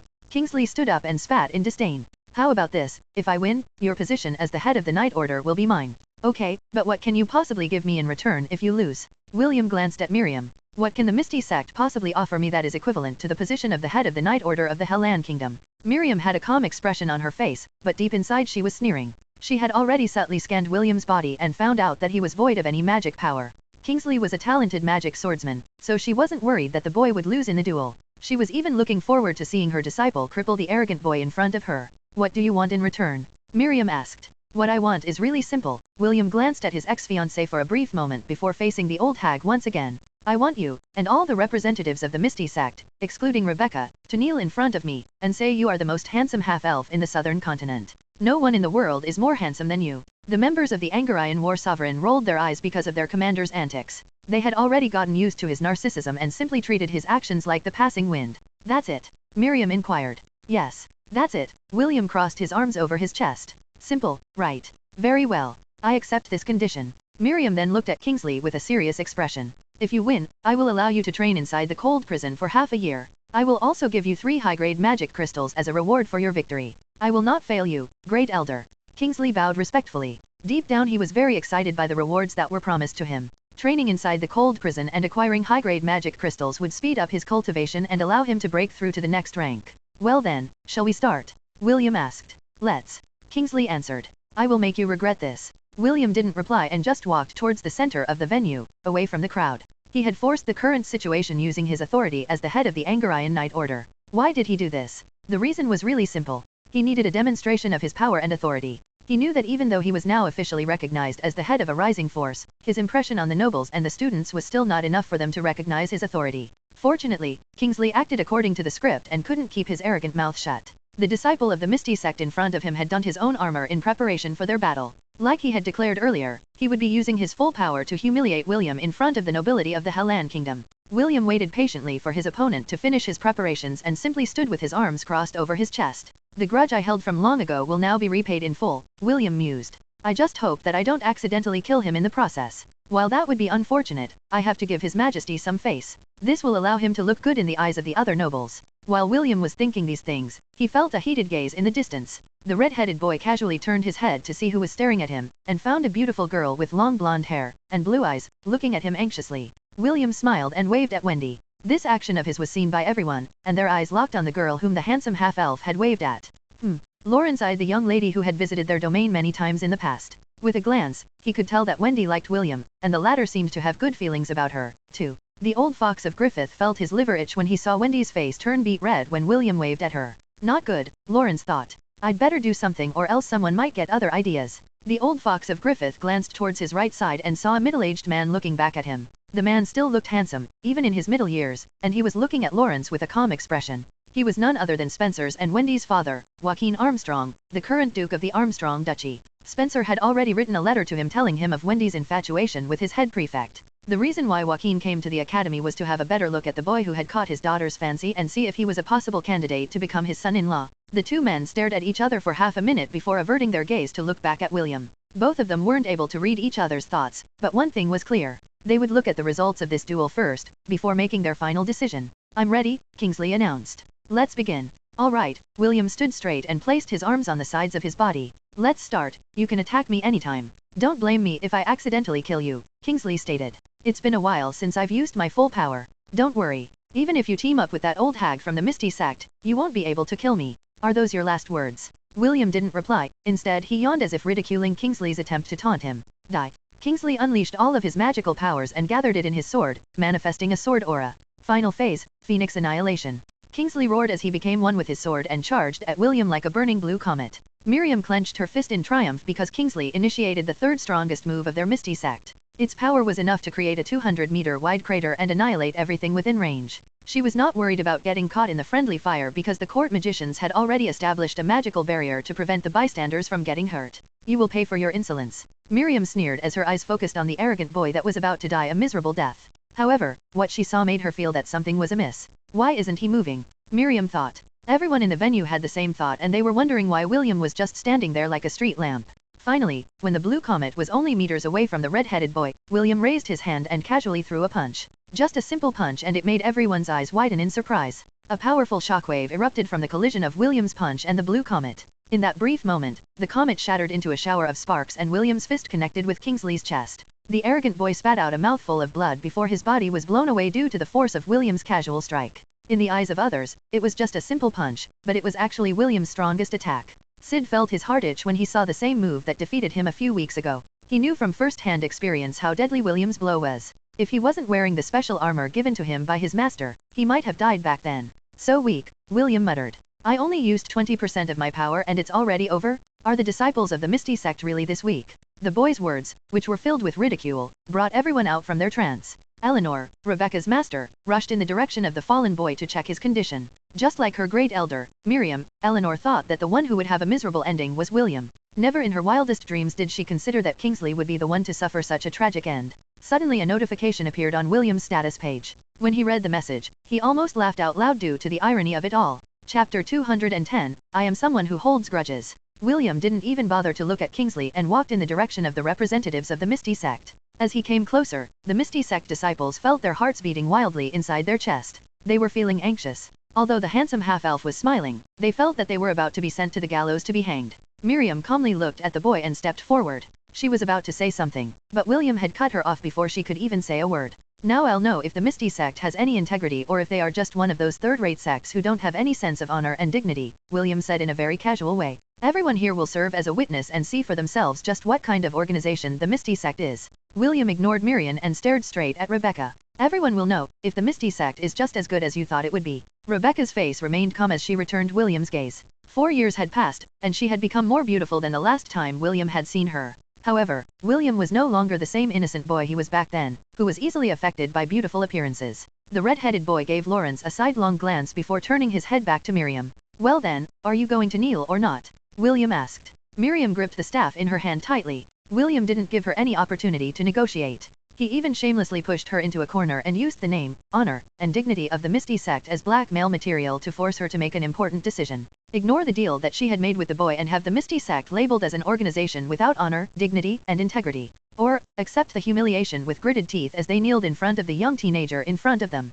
If they chose the second option, even if they adhered to the deal, it would become a black stain in their life. If they didn't do it, then all the nobles in the Hellan kingdom would look down on their sect. The worst part about this was if the news spread to the central continent. Miriam didn't dare think of the consequences that would fall upon her head if this news came out. Their sect master would definitely rip her head off her shoulders in anger, if she were to bring shame to their organization. The nobles of the kingdom were waiting for Miriam's decision. Although they didn't like the boy, and they had conflicts with each other on a daily basis, when it came to external forces, they would always stick together as pillars of the kingdom and lay down their differences for the greater good. Miriam sighed as she slowly knelt on the ground. She had been the great elder of the Misty sect for many years and never in her life had she experienced being forced to kneel in front of someone. Usually, it was others who knelt before her to beg her for forgiveness. Sometimes, they would beg her, while kneeling, in order to ask her for a favor. The moment her knees touched the ground, she felt as if the world had lost its color. The disciples of the Misty sect tearfully followed their elder's action and kneeled on the ground as well. As the proud members of the Misty sect, they never would have thought that a day would come when they had to humble themselves in front of others. William crossed his arms over his chest and looked down on Miriam as if he was looking at an insect. New N0vel chapters are published on N0v/e/lbin/co/m. Miriam looked up on the boy that she had greatly underestimated. The half-elf wasn't that tall, but for some reason, she felt like she was looking up at a towering mountain. A mountain whose peak she couldn't see. Her lips trembled as she forced herself to speak the words that they had agreed upon before the duel started. You are the most handsome half-elf in the southern continent, Miriam said through gritted teeth. No one in the world is more handsome than you. William nodded his head and turned his attention to the Misty sect disciples. He was looking at them with the "what are you kids waiting for" expression on his face. You are the most handsome half-elf in the southern continent. No one in the world is more handsome than you. William shifted his gaze to the beautiful young lady that he had exempted from kneeling in front of him. The so-called genius that was born every 200 years. the girl that his grandfather had asked to become his fiancée when he was still a 1-year-old baby. 3 years from now, I will climb the peaks of the Misty Sect to look for you, William announced. I will make you understand that in the face of absolute strength, your talent and beauty are meaningless.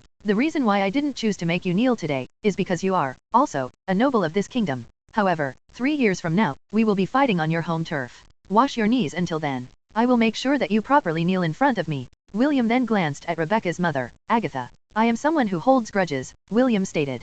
I will make sure to return every insult, every ridicule, that I have received tenfold. Wash your neck until then. William didn't bother to wait for Rebecca's or Agatha's reply and walked away. He had already said what he wanted to say, and there was no use staying in this place. Dave's griffin, Lionheart, landed a few meters away from William, while pulling the golden carriage. The half-elf was about to climb it when Noah gave him a reminder. Lord William, tomorrow evening there will be a banquet held at the castle in your honor, Noah stated. I'll be waiting for you there. By your will, your majesty. William pressed his fist over his chest to salute Noah before climbing into the carriage. With an arrogant screech, Lionheart ran and soared towards the sky. Soon, the members of the Angarian War Sovereign, along with their magical mounts, formed a protective formation around the carriage. Andreas watched this scene with a mischievous smile on his face. He wanted to talk to William, but the boy had decided to return to his own division in order to escape mingling with the noble households. What an interesting junior, Andreas thought. I'd better have a talk with him tomorrow. Noah watched as his new Knight Order disappeared into the horizon. He was very satisfied with William's show of authority. It allowed the nobles of the kingdom to feel good about themselves because even the haughty Misty Sect had no choice but to bow down to a knight commander of their kingdom. Lawrence looked at his granddaughter, who still had the calm expression on her face, before glancing at his daughter-in-law whose face had gone pale from fright. Did you see it, Agatha? Lawrence asked. That is the same boy you called a filthy shepherd 4 years ago. You'd better make sure not to annoy or slander him again in the future. I don't want to see my son forced to relinquish his noble peerage because of your short-sightedness. The old duke's veiled threat made Agatha's face even paler. She had never regretted her decision to try to break up her daughter's marriage agreement in the past. But now, things have changed. William was no longer the lowly shepherd that she had ridiculed in the past. He was now in a position of authority. Not only that, he had even forced the Misty Sect, who was well known in the central continent, to kneel. Agatha had clearly heard William's words that he was someone who held grudges. She had already seen how ruthless he could be, so she didn't dare find out what kind of revenge the boy would have on her if she provoked him further. Lawrence saw his daughter-in-law's troubled expression and decided to leave it at that. As an old fox, he understood William's intention and even praised him for paving a path for his granddaughter's success in the Misty Sect. After making their 7-year duel known to everyone, it would force the Misty Sect into pooling all of their resources into making Rebecca stronger. That way, she would be able to beat William in their duel and recover their sex prestige. Lawrence glanced at Joaquin, who was currently looking at Wendy's blushing face. The young lady, who was the same age as Rebecca, was clearly infatuated with William. The old fox's scheming mind started to turn its gears. Although he didn't know what the outcome of the 7-year duel would be, it would be best to have a talk with Joaquin and lay out some conditions between the two of them. Mordred had a very smug expression on his face as his peers looked at him with newfound respect. He wanted to shout and tell everyone I was the one who raised that kid, and similar boastful words, but he knew that it was a lie, so he didn't proceed with his plan. Even so, he was very proud of William's domineering performance, which made the other nobles reel in their arrogance. Even those who ridiculed him earlier were keeping quiet for fear that he would remember them. Tisk, you lot are lucky that I'm not my father, Mordred mused. If my father were here, all of you would be puking blood because of his shameless demands for compensation. Mordred turned his head to look at the hooded figure in the distance. His father didn't come to witness William's ceremony because the Sword Saint would be there. The two of them would definitely not be able to control themselves and land blows on each other. Aramis Bran Caliban, Mordred narrowed his eyes. Although Mordred didn't want to admit it, he admired his father's nemesis. The reason? Because he was the only man that his father had considered a worthy opponent among all the experts in the entire world of Hestia. Chapter 211, Would you like to join my Knight Order? You sure know how to make a ruckus, Est said as he stared at the handsome half-elf who was lying on the couch. I missed you, too, Est, William replied as he looked at his good friend, whom he hadn't seen for a month. How is everything in the academy? Nothing much has changed, but the academy will resume their lessons a week from now, Est reported. Are you sure you want to get on the bad side of the Misty Sect? They're quite a strong faction in the central continent. They attacked me first, William countered. I was minding my own business, but they just had to annoy me. Do you think I will just stand there and allow them to humiliate me? Not happening. Est sighed, but William was right. If Kingsley hadn't made a scene, everything would have ended smoothly. Ian and Isaac stood behind Est and nodded their heads in agreement. By the way, are you guys interested in joining my Knight Order? William asked. If you join now, I'll throw in a wyvern as a freebie. Est snorted, but still felt happy that William invited him to join his Knight Order. Unfortunately, he couldn't due to some complicated reasons. Although I can't join you, I'll ask around my division to see if there is anyone interested, Est replied. William smiled and nodded his head. He was a little disappointed that Est didn't join him, but he didn't allow it to show on his face. It was then when a knock was heard on the door and William raised his lazy bum to answer it. "Who is it?" William asked while his hand held the handle of the door. "It's me, Wendy," Wendy replied. "I came here because Thor wants to see you." William grinned and opened the door. Immediately, the beautiful blonde girl appeared before his eyes. It had been a month since he last saw Wendy and it made him want to tease her. "Are you sure that it is only Thor that misses me?" William inquired with a mischievous smirk. Wendy lowered her head as a blush crept on her face. She could still vividly remember what happened an hour ago. William's arrogance made her see a side of him that she hadn't seen before. For some reason, seeing her crush's bad boy image made her heart skip a beat. "I guess I missed you a little as well," Wendy compromised as she forced herself to answer. William didn't want to bully her so much and decided to stop his teasing. He then opened the door wider and invited Wendy to come inside the room. "Head Prefect, you're also here?" Wendy asked as soon as she saw Est. "I just arrived 10 minutes ago," Est answered. William pulled Wendy along as he made her sit on the couch beside him. Seeing the two of them this close made Est's and Ian's hearts itch, but there was nothing they could do. Both of them know that Wendy was a good girl. They also knew that she had a big crush on William. Even so, they still felt envious that Wendy got to spend some time with William in a carefree manner, without worrying about anything in the world. Wendy picked up Thor from the floor and placed him on her lap. She then started to pat his head. The beautiful lady was trying to build up her courage in order to ask William if he would like to dance with her tomorrow at the banquet that was prepared in his honor. While she was organizing her thoughts, William casually held her hand, which made her raise her head to look at him. "Tomorrow, at the banquet, can you be my first dance?" William asked. "I'm worried that because of how handsome I am, the ladies will fight for the chance to dance with me. In order to prevent this calamity from happening, I will have to ask you to accompany me for the duration of the banquet." Huh. Est and Ian were dumbfounded by William's proposal. He asked it so naturally that it didn't sound out of place. Also, he gave a valid excuse in order to make Wendy agree to his request. It never occurred to the two of them that William could be this smooth when interacting with the ladies. Their gazes locked on William's and Wendy's hands that were enclasped to each other. "Oh okay," Wendy replied. "I will accompany you tomorrow and make sure that none of the girls bother you." "Great." William grinned. After taking his revenge on Kingsley and showing the old hag her place, William was in a very good mood. He was not afraid of the Misty Sect because their area of influence was in the central continent. Also, he was the commander of the Second Night Order in the Hellan Kingdom. Miriam would think thrice before messing with him again. William's strategy was for the Misty Sect to focus their attention on Rebecca and help her become strong, so that she would be able to defeat him during their promised battle. The half-elf was confident that the Misty Sect wouldn't allow their reputation to be tarnished, so they would not make any foul moves on him for the remaining duration of the agreement. It was also William's own way to tell the nobles that he was not a pushover. If they thought that they could belittle him, just because he was young, they had another thing coming for them. "Although I'm fine with accompanying you tomorrow, is it really fine for me to do that?" Wendy asked. "There are many girls who want to form a connection with you at tomorrow's banquet. I don't think I will be able to hold them all off." "Don't worry," William assured her. "I have a plan B." "And just what is this plan B of yours?" Ian asked. New estirise at n/vel/b/i/n.co. He wasn't able to stop himself from asking the smug-faced boy who was still holding Wendy's hand. If looks could maim, William would have already been castrated 100 times over. William glanced at Ian and snorted. "You'll find out tomorrow. I'm not telling you anything." Ian clicked his tongue, but didn't continue the argument.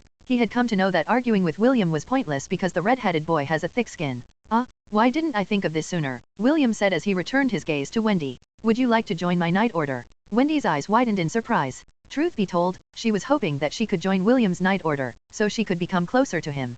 "Can I?" "Of course you can. If you like, you can be assigned to my personal night squadron." William glanced at Est who had a frown on his face. "Will you allow her to join my night order?" Est reluctantly nodded his head. He didn't have a reason to stop Wendy from joining William's night order because he knew that William needed more talented people under him. However, he was worried that William and Wendy would become closer if the two were left alone, so he decided to use a method to prevent them from taking their relationship to the next level. "Can you let Ian also join your night order?" Est asked. "He's a very capable warrior. I'm sure that he would be a great addition to your ranks." "No," William replied in a heartbeat. "Why would I allow this snot-nosed pansy to join my night order? No way." Ian raised an eyebrow but he kept his silence. He was wondering what Est was up to, so he decided not to make a move that might jeopardize his young master's plan. "Listen, the way things are right now, it would be hard for you to move around without people proficient in magic," Est explained. "Also, even though the two of you argue a lot, Ian would not do anything that would put your night order into chaos." William leaned back on the couch and considered Est's proposal. It was true that although he argued with Ian a lot, he had a feeling that he could put his trust in the snot-nosed pansy who was always trying to pick a fight with him.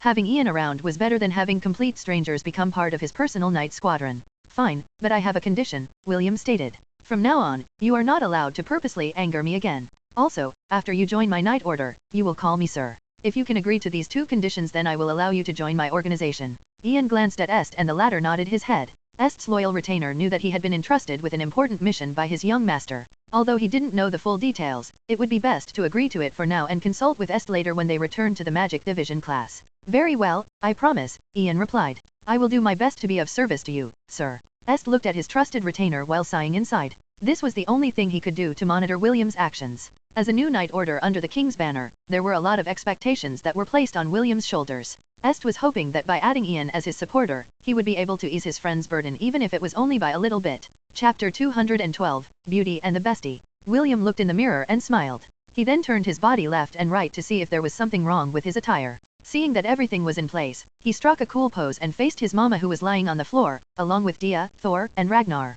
What do you think, Mama? William asked. Am I handsome, or am I handsome? Me. How about my clothes? Me. Right? Aunt Helen gave these to me before we left Lant. Ella bleated softly and assured William that his clothes looked good on him. Dia, who was resting on Ella's head, slithered towards William. She then climbed his body, and coiled up around his neck like she usually did. Thor, and Ragnar on the other hand, barked in order to show their support to their master. I'm sorry, I can't take the three of you to the banquet, William said as he gently rubbed Dia's head before removing her from his neck and placing her back on Ella's head. Mama, please, look after them for me. Ella nodded her head in understanding. Me. William knew that it would be a bad idea to bring the three kids to the banquet. Although he was not worried that other people would try to capture them under the watchful eye of the guards in the palace, there might be powerful individuals who would be able to discern their monster breeds. Were that to happen, he knew he would have just invited trouble to come knocking on his door. Hence, why he decided that it would be best to let them stay under Ella's care. William looked at the clock hanging on the wall and decided that now was as good a time as any to leave the academy. He waved goodbye to his small family as he walked towards the door. It was at that moment when a notification from the God Shop arrived and caught William's attention. God Shop Mail. Attention to the devout followers of the gods from the 10,000 Temple. Great rewards are waiting for each and every one of you. The God of Alchemists has issued a commission that is open to everyone. He is currently looking for extremely rare and potent ingredients that he will use for his experiments. If any of you are able to acquire the items on our list, please, send a message to me, Mercurius, the manager of the God Shop, directly. I will assist you in transporting the materials to the alchemy god free of charge. However, anyone who sends me troll messages will immediately be banned from using the God Shop for 100 years. Here is the list of materials that the alchemist god is looking for and the rewards associated with them. Spring of Life, 100,000 God points. Baphomet's Horn, 50,000 God points. A liter of Empyrean's Blood, 20,000 God points. Ink of Krakens, 10,000 God points. William checked the materials listed by the God of Alchemists one by one, in the hope that there was something that he could exchange for God points. After reading the entire list, the half-elf scratched his head because everything that was written there were extremely rare materials.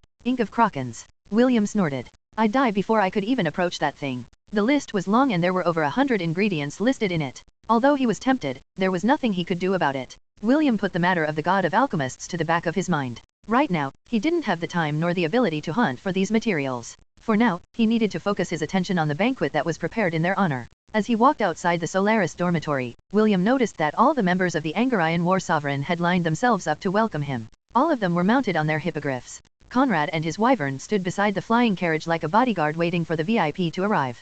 Kenneth, Priscilla, Spencer, and Drake stood near the carriage, and each of them looked amazing in their attire. Dave stood beside the carriage door and waited for William to step close enough, so that he could open the door for his commander. Since they were the main stars of the banquet, all of them would accompany William to show their faces to the nobles and other influential figures of the Hellan Kingdom. The commoners who were part of the Knight Order couldn't hold back the grins on their faces. This was a dream come true for them. With the help of their new rank, it would not be difficult to marry into the nobility and enjoy a few luxuries while they were at it. The students of the martial classes that had left during William's invitation meeting couldn't help but regret their decision. They watched this scene from afar with jealousy. However, what was done was done. The only thing they could do now was to wait for another opportunity to hug William's thigh and never let it go again. When William and the rest of the officers were safely inside the carriage, Dave returned to the coachman's seat and nodded his head to Conrad. Let's go. Conrad patted his partner, and the wyvern flapped its mighty wings to soar to the sky. The hippogriffs followed suit and joined their knight captain in AV formation. They circled the martial class division once before William's flying carriage joined their ranks. As usual, he was in the center of the formation, protected by an impressive aerial platoon of magical beasts. Circle the academy once, William ordered. Show them how impressive our knight order is. Yes, sir. With Conrad at the lead, the Angarian War Sovereign paraded around the Hellan Royal Academy before flying towards the palace, leaving sighs of envy and admiration in their wake. When they arrived near the airspace of the palace, 3 griffin riders appeared to guide them to the special area that was designated for the members of the Angarian War Sovereign. Full 0W current novels on n/o/v/3l/b in.co/m. To think that I'd be going into the palace like this, it feels like a dream, Drake commented as he looked down from the carriage window. Same here, Spencer commented. Even though he didn't like William getting close to his twin sister, he had to admit that the red-headed boy's achievement was very impressive. William was seated comfortably in his seat with his eyes closed. He was doing his best not to act smug in front of his subordinates. As the commander of a night order, he had to show a refined, elegant, and charismatic side of him to the people in the castle. Fortunately, r18 taught him a lot about interacting with nobles and how to act like a VIP during special occasions. When the carriage had safely landed on the ground, Dave opened the door and allowed the officers to disembark first. Just like they had done during the knighting ceremony, Kenneth and the others lined up on the side of the carriage and waited for William to step outside. They were met by the butler of the king as well as over 50 palace maids wearing white clothing. The palace servants simultaneously bowed their heads to show respect to William and his entourage before leading them to the main entrance of the event hall of the palace. As soon as the name of their night order was announced, all the eyes inside the venue locked onto the handsome half-elf. William had an angelic smile on his face that made all the young ladies look at him with great interest. Some of them were even blushing because William looked so suave in the princely attire that his Aunt Helen had made for him for this very occasion. With the grace of a dancer, and the elegance of a prince, William led his entourage to the special seats that were reserved for them. Just like most banquets, several tables and chairs were grouped in an orderly fashion. These separated the different factions within the Hellan kingdom. William scanned the surroundings and found a few familiar faces among the crowd. Aramis gave him a brief nod before averting his gaze. He was the head of the southern faction of the nobles and he had to play his part as one of the pillars that supported the kingdom. He then looked towards the western side of the hall and saw Lawrence raising a wine cup to him. The old fox of Griffith was the head of the nobles in the western faction of the kingdom. Ironically, the Duchy of Armstrong, where Spencer and Wendy were born, was also part of this group. William didn't know anyone from the northern and eastern faction, so he merely gave them a brief glance before shifting his attention to the beautiful young lady who was looking at him shyly from afar. Wendy was wearing a pink, ruffled, princess ball gown dress that made her look like an innocent fairy that had wandered into the human kingdom. She was seated beside a middle-aged man who was looking at her with gentle eyes. The man then turned his head to look at William. His gentle gaze became as sharp as a sword as it bored through his body. William smiled and gave Wendy's father a brief nod before winking at the beautiful lady whose face started to turn red. "Commander, please, don't ogle my sister," Spencer commented from the side. "Or else, my father will stab you with his sword." William ignored Spencer's snarky comment and continued to scan the room. His gaze then landed on the brown-haired beauty wearing a purple, sleeveless, ball gown dress that was adorned with countless shimmering stars. Feeling William's stare, Rebecca turned her head to meet his gaze. As if reaching an agreement, both of them simultaneously nodded their heads at each other before averting their gazes. The half-elf had to admit that his ex-fiancée was indeed a very beautiful girl. If not for the intervention of her mother Agatha, and her master, Eleanor, the two of them might still be betrothed to each other. William sighed internally as he tried to remember the outcome of similar arranged marriages in the novels that he had read in the past. All of them led to the main character having some sort of fallout with his fiancée. There were even cases when the two became enemies and tried to kill each other on various occasions. William planned on breaking the agreement between his grandpa and Lawrence after he beat Rebecca in their duel 3 years from now. He had no intention of forcing someone to marry him. Wendy saw everything that happened and felt her heart ache. She gave Rebecca a brief glance before lowering her head to look down on her skirt. Her two slender and delicate hands rested over her skirt as she tried her best not to ball them into fists. She felt a bit intimidated by Rebecca because the girl was more beautiful than her. While she was feeling down, a firm and eloquent voice reached her ear. "My lady, would you give me the honor of dancing with you?" Wendy raised her head when she heard the familiar voice. A pair of light green eyes, that shone like emeralds, looked at her with a gentle gaze. William posed in a gesture of invitation and patiently waited for Wendy's reply. Ironically, the one who answered William's invitation was not Wendy, but her father, Joaquin Armstrong, the current Duke of the Armstrong Duchy. "Go on, Wendy," Joaquin commented. "The Knight Commander is asking for a dance. It would be impolite to reject his invitation." "Why yes," Wendy stuttered as she placed her hand over William's. William smiled and nodded to Joaquin while giving him 2 thumbs up in his heart. The reason why he approached Wendy was to know what her father thought of him. After hearing Joaquin's comment, William was sure that the latter didn't hate the idea of his daughter having a relationship with him. As a newly appointed Knight Commander, William had very few allies within the nobility. This short exchange with Wendy's father allowed him to test the waters and have a better grasp of the man's personality. Everyone was paying close attention to William, and they were surprised when he guided a beautiful girl to the center of the vast hall. It was still too early and the musicians were still in the midst of tuning their instruments. They were wondering if William was doing this to make a fool of himself. As they were about to start whispering at each other, a soft, slow, and beautiful tune reverberated inside the vast hall. Fairite, William's former teacher, and second best friend, stood on an elevated platform and began to sing while playing his lute. Tale as old as chime. Song as old as lime. Beauty and the bestie. Chapter 213, The Princes of the Hellan Kingdom. Everyone watched as the pair danced in the center of the hall with great interest. As the only daughter of a noble household, Wendy was taught many things when she was young, and among those was dancing. She was a very good dancer. But, even she was amazed at how good William was when it came to dancing. William, who had been trained by Fayrite, not only excelled in singing, but dancing as well. The bard made sure that William would be able to dance properly even if he was dancing with princesses and queens. La test novelles on, n, fell by /co. I didn't expect that you would also be good at dancing, Wendy commented as the two danced on the dance floor. William held her waist firmly as he guided Wendy to do a twirl. He then smiled and stared at Wendy in the eyes which made the young lady's heart beat wildly inside her chest. I'm a jack of all trades, William said with pride. He then playfully lowered his head to whisper something in her ears. There are plenty more things that I can do that you don't know about. Like what? Wendy whispered back. William's confidence was starting to rub off onto her and she was feeling bolder with each passing second. This and that, William replied. There was no way that William could tell her that he could be whatever he wanted to be. If not for the fact that his powers were sealed, there was a high chance he would have become the head prefect of the magic division, instead of Est. Although the two were just whispering at each other, those who were watching thought of their actions as a sign of intimacy. Lawrence gave Joaquin a sidelong glance before shifting his gaze towards his granddaughter. Rebecca wasn't looking at the two. Instead, she had focused her attention on controlling the snowflake in the palm of her hand. The old fox of Griffith sighed in his heart as he shook his head helplessly. At least their marriage agreement is not officially void, Lawrence thought. Many things can happen in 3 years. Maybe I can help the two get closer during that span of time. William and Wendy danced happily until the song came to a close. After the two made a curtsy at each other, a round of applause reverberated in the hall. Wendy's face immediately turned red because she had completely forgotten that they were inside the palace and not the academy. William, seeing his partner's reaction, came to the rescue and guided Wendy towards the tables where his knight order was stationed. The banquet was held in order to honor him and his subordinates, so it was perfectly normal to have Wendy join his table because she, too, was an official member of his knight order. William's plan was simple. Wendy sat on his right, while Priscilla sat on his left. With two beautiful ladies at his side, it would deter other girls from approaching him. The boys looked at William with jealousy, while the girls looked at Wendy and Priscilla with envy. Mordred, who was seated among the Western faction, was laughing internally. He was thinking that his father, James, would be over the moon if he saw how popular his grandson was. Still, you're far too naive, Will, if you think that the two girls beside you will be able to prevent others from making their move, Mordred thought. You're a hot potato right now and everyone wants to form a connection with you. I bet the old geezers are going to send their daughters and granddaughters over to try to honey trap you.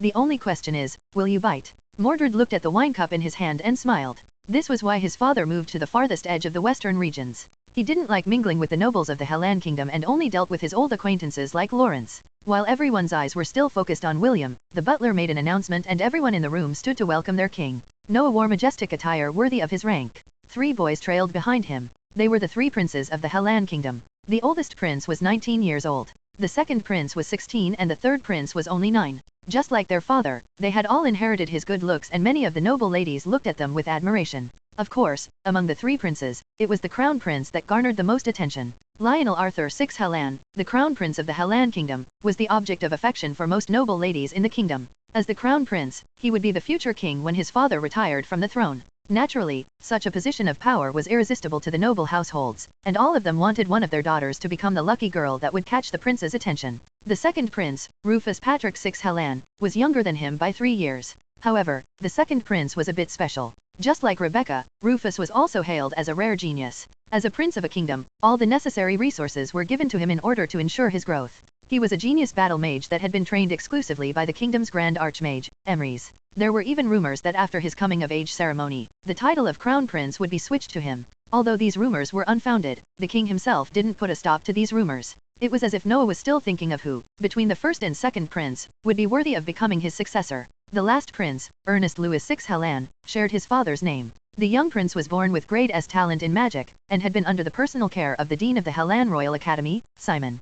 Perhaps due to him being the youngest, the queen spoiled him more than his older brothers. Ernest was a young scholar and his craving for knowledge was well known to the king and his ministers. Simon even proposed that when Ernest reached the age of 12, he should be sent to the most prestigious academy in the central continent, which was the St. Hestia Academy where the geniuses of the world gathered. The dean was hoping that his pupil could be away from the conflict between the first and second prince as they subtly battled for the throne in the shadows. Noah gazed at his subjects with a smile. He then raised his hand and asked everyone to sit down and enjoy the banquet. At the corner of the banquet hall, Est stared at the king as well as the 3 princes by his side. His face was as calm as a still lake, but inside his heart, faint ripples started to move across the water. Ian and Isaac looked at their young master with worried faces, but none of them moved to comfort him. Don't worry, Est said without turning his head to look at his two royal retainers. I'm fine. This is nothing. Yes. This was nothing. Est told himself repeatedly as he lowered his gaze to look at the floor. He was afraid that if he looked any longer at the smiling crown prince, the emotions inside his heart would come to the surface, and that would not be a good thing.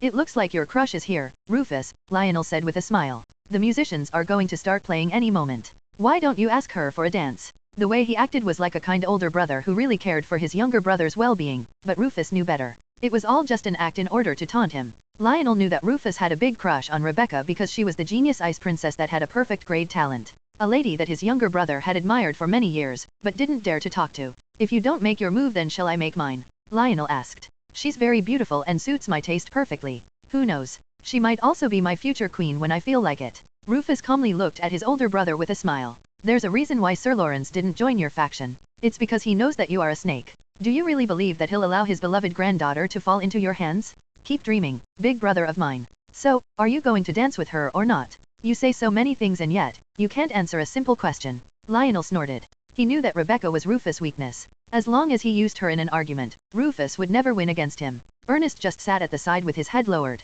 He had no intention of joining his brother's conversation, and the two didn't intend for him to be caught in their quarrel. Although Lionel and Rufus didn't get along with each other, they still treated their youngest brother in a civil manner. The youngest prince then suddenly felt a warm gaze looking at him. He slowly raised his head to look at the corner of the room. There he saw Est, who was looking at him with a kind smile. Ernest returned his smile briefly before once again lowering his head. Happy memories of his childhood emerged inside his mind as he recalled all the times that he and Est had played with each other in secret in the garden behind the royal palace. Chapter 214, A Key That Would Bring the World to Ruin. A few hours later, the party was in full swing. Performers, and other entertainers, wowed everyone with their amazing display of skills and talent. Even though William had two beauties by his side, he was unable to refuse the invitations of the ladies from the powerful families. The reason? It was because the king had personally walked up to him and whispered something in his ear. Because of that reason, William was not able to refuse the advances of the ladies and interacted with them as politely as possible. He didn't make any promises, nor did he entertain any kind of subtle agreement when it came to marriage. If James was there, he would have definitely pulled all of these ladies into a corner to tell them that he approved of all of them. He would even go as far as to set a grand wedding so that William could marry them all. Fortunately, he was not here, and that saved William from a future marriage calamity. As a stopgap measure to prevent the more aggressive girls from taking things a step further, William shamelessly used Rebecca as a shield and told everyone that his fiancée and him were still engaged and would settle their dispute in 3 years. Although those present in the ceremony had witnessed William's declaration to Rebecca, many still didn't know the reason behind it. Since the favorite pastime of the young ladies in the kingdom, when they gathered, was to gossip, William's and Rebecca's 7-year duel became known to all the nobles in the Helland kingdom a few days after the banquet was over. Of course, this was also part of William's plan in order to prevent anyone from making moves on him. If they wanted to make a move on him, they needed to go see Lawrence and his grandfather first. Yes. The half-elf dumped all the responsibility onto the two old geezers who started all of this mess. In order to escape further advances from the ladies, he once again invited Wendy to dance with him and the latter happily accepted his invitation. As William and Wendy danced together, Carter eyed them from a distance. Is she the young lady you spoke of, Charlotte? Carter asked. His eyes had locked onto the beautiful young lady that was currently in William's arms. Visit and Felbin, CM for Wbnovels. Yes, Charlotte replied. She's Wendy. A very good friend of mine and the only daughter of the Duke of Armstrong. She's one of the bride candidates that I was talking to you about. Do the two of you get along well? Carter inquired. I have known her since she was 8 years old. Charlotte smiled. She calls me big sister and the two of us are very close. If possible, I want her to be Professor's future wife as well. I almost forgot. She also likes your candies very much. 2 days ago, she asked me if she could have more. Professor, you'd better make more of those candies so I can share them with her. I see. Carter caressed Charlotte's hand affectionately. You did a good job. Also, thank you for thinking of me. I promise that I will give you plenty of love tomorrow. Charlotte blushed because Carter had praised her. She didn't know that she was very close to becoming Carter's evil accomplice due to the power of the suggestion spell that had almost consumed her entire being. Charlotte didn't even know that she was going to make her good friend, Wendy, fall into the hands of a demon that would ravage her heart and body inside and out. Carter gazed at his bride candidate with lecherous eyes. Although Wendy was still young, her body was developing in the right places. The professor could feel the fire of lust fanning his loins as he stared at the pure, and innocent, girl in the distance. In 2 or 3 years, that young lady will grow to be a peerless beauty, Carter thought. I guess I'd better increase my candy production so that Charlotte can share it with her. Carter had a special ability of absorbing the life force of anyone he kissed. This strengthened his magic power as well as increased his own life force. However, if he were able to make love to a lady, he would be able to control them remotely because he was able to implant his seed deep inside their wombs. That way, he could order them to do anything he wanted. They wouldn't even bat an eye when commanded to kill someone once they had fallen completely under his control. Although this same kind of deed was possible with the suggestion spell, those affected by it could still resist if they had a strong willpower. However, the moment he made love to them, they would be his slaves forever. Lionel stared at William like a wolf. When he heard that a new knight order was going to be founded in the kingdom, the first thing that came to his mind was to make it his private force. His father, Noah, had the Knight Order of Gladiolus under him. They were a very powerful organization that only answered to the king. They also carry out special missions for the kingdom that would impact the lives of its citizens. Lionel had always thought of himself as the next king of the Hellan kingdom. He was the crown prince, so this mindset was perfectly justified. The only problem was that Lionel had a vice and overwhelming greed for power. Whenever he heard that a talented individual had appeared, he would immediately send his subordinates to bribe them to come under his wing. If not for the fact that the Misty sect had sought out Rebecca first, he would have done everything in his power to put the beautiful lady under his command. Unfortunately, even if there was no Misty sect blocking his way, the old Duke of Griffith, Lawrence, would not allow him to do as he wished. Lionel still wondered why the old fox was opposing him. The prince couldn't remember any incident that made the two of them clash, and yet, Lawrence would always treat him in a cold manner, even if he tried to be chummy with him. Truly a shame, Lionel thought. Although he was not in love with Rebecca, he had to admit that she was a lady worthy of his rank. As a rarely seen genius that was born every 200 years, who had a body that was blessed with a perfect grade talent, it was impossible not to be moved. Truth be told, the lady that Lionel wanted to marry was none other than the third princess of the kingdom of Frisia. When he met her during a conference of the Four Kingdoms, he had fallen in love with her at first sight. The third princess always wore a veil to cover her face. If not for that hunting accident when she had fallen off her horse, and he had saved her, he wouldn't have had the opportunity of seeing the face behind the veil. Lionel had only seen her face for half a minute, but it was more than enough to make him hopelessly in love with her. This was another reason he had for wanting to seize the throne. He wanted to negotiate with their long-standing ally for a marriage between their two kingdoms. A few years ago, an unknown organization had approached him and asked him if he was interested in becoming the emperor of the entire southern continent. They even promised that they could make any girl he fancied become his woman if he worked with them in secret. Their leader even vaguely hinted that the beast tide, that almost brought the Hellan kingdom to its knees, had been their doing. The man even respectfully advised him to accept his offer before they changed their mind. Lionel was not a fool. He didn't accept their offer, but didn't reject it either. All he said was that he would only seriously consider their proposal if the organization could show him what they were capable of doing. The man agreed and left. But before they ended their conversation, he told Lionel that he wasn't the only candidate that they were planning to make the emperor of the entire southern continent. Although the man didn't give him some kind of ultimatum, Lionel understood what the representative of the organization was trying to say. If he was of no use to their cause, then they would not waste their time on him. What the secret organization wanted from him was a key that was under Noah's safekeeping. Once he gave them the key, they would serve the southern continent to him on a silver platter. The key that would open the treasure vault in the Undying Lands, Lionel thought as he glanced at his father who was talking to the sword saint in the distance. He was already leaning towards the idea of betraying his kingdom and becoming an agent of the organization. Lionel leaned back in his chair and stared at the nobles gathered in the banquet. All of them thought that he would become their king once his father retired from the throne. What they didn't know was that he was secretly laughing at all of them. Why would he settle to be a king, when he could become the emperor of an entire continent? After he was crowned the emperor of the southern continent, he would then set his sights on the central continent and use the organization's backing to subdue anyone that blocked his way. Lionel's smile widened. The crown prince could already imagine his bright future, surrounded by riches, beautiful women, and the one girl he desired the most in the world. And all that was stopping him from achieving it all was a key that would open the doors of hell and bring the world to ruin. Chapter 215, that slave collar on your neck suits you perfectly. It was getting late, and most of the nobles had their fill of the activities, food, drinks, and gossip. Lionel, the crown prince, thought that it would be very interesting to see his brother's reaction if he took Rebecca to the dance floor for the last song of the night. With this thought in mind, he rose from his seat and walked towards the tables where Rebecca and her grandfather were seated. The moment he made his move, the eyes of the ladies locked onto him and prayed in their hearts that they would get the honor of dancing with him. It didn't take long for them to realize that Lionel was making a beeline towards Rebecca. The second prince's expression suddenly became serious when he realized what his older brother was about to do. He hesitated, but in the end, stood up from his seat to follow behind his brother. Rufus would rather invite Rebecca to a dance than let his older brother have his way with her. When Lionel was only 10 meters away from Rebecca, the prided genius of the Misty sect stood up and walked towards the table of the Angarian war sovereign. Lionel's brow rose and Rufus stopped in his tracks. Rebecca walked with grace and confidence until she reached the table of the half-elf who was busy chatting with her good friend, Wendy. Naturally, William felt her presence and turned his head to look at her. The beautiful young lady wearing a sleeveless, purple gown, adorned with glittering stars, that made everyone around her feel insecure, made a curtsy.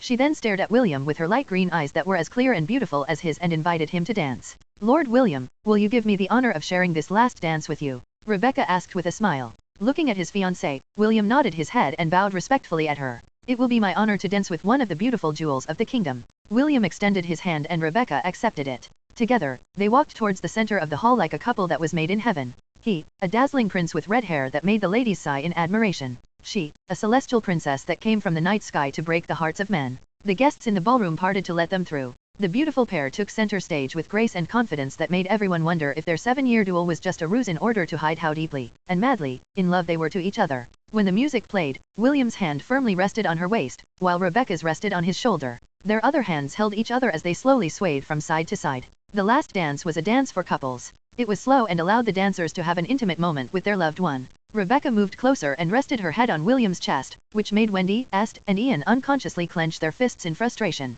William's expression didn't change. In fact, he even smiled and rested the side of his face against hers, which made the ladies and men, who were trying to get closer to the two of them, have second thoughts. Lionel awkwardly returned to his seat and watched William and Rebecca with a serious gaze. Rufus, on the other hand, had a calm expression on his face, but a fire was burning brightly deep inside. He felt envious of the boy who was able to share such an intimate moment with the goddess in his heart. However, he would rather have William dance with Rebecca than let his older brother have that chance. Although his heart was aching, he begrudgingly accepted the result. What is your relationship with Wendy? Rebecca asked via telepathy. She was wearing a special artifact that allowed her to communicate with another person as long as she was touching him. Rebecca had already explained to William why she invited him to dance, while they were making their way towards the dance floor. Wendy is a good friend of mine, William answered. The two of us are close. Did you feed her some wild mushrooms? Rebecca inquired. I've known her for years and many boys have already proposed to her for marriage, but she rejected them all. With a glance, I can tell that she really likes you. The reason why she likes me is because she has good taste.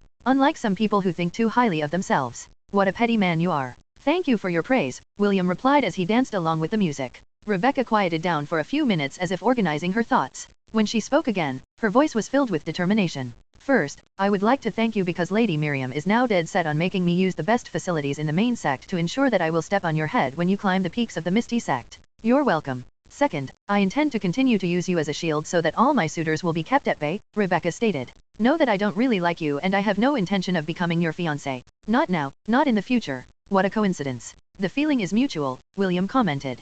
Cultivate well inside the Misty sect and wait for this sir to give you a spanking. You're quite confident. I wonder where that confidence of yours is coming from. My confidence comes from my good looks and bloodline. With a face like mine, let alone you, even the goddess of beauty would squirm in the heavens while saying my name. Rebecca scoffed inside her heart. Aren't you afraid that the gods will smite you for being arrogant? William let out a light chuckle that tickled Rebecca's ears. You don't know anything about the gods. Me and them are best buds. Now that you mention it, I'd rather kiss Lily than kiss you. Rebecca didn't know who this Lily was, but comparing her to another girl somehow made her irritated. Somewhere in the 10,000 temple, Lily, who was busy handing contracts to the new arrivals at the temple, sneezed. The men who were lining up in her stall gasped because the way she sneezed was so cute that they felt like they were melting. The lowly goddess tilted her head to the side and an adorable smile appeared on her face. This new round of cuteness made the guys excited as they anxiously waited for their turn to sign Lily's contract. As the song was coming to a close, Rebecca took a step back and lightly dragged William towards the balcony. William didn't resist, and allowed himself to be led by the brown-haired beauty.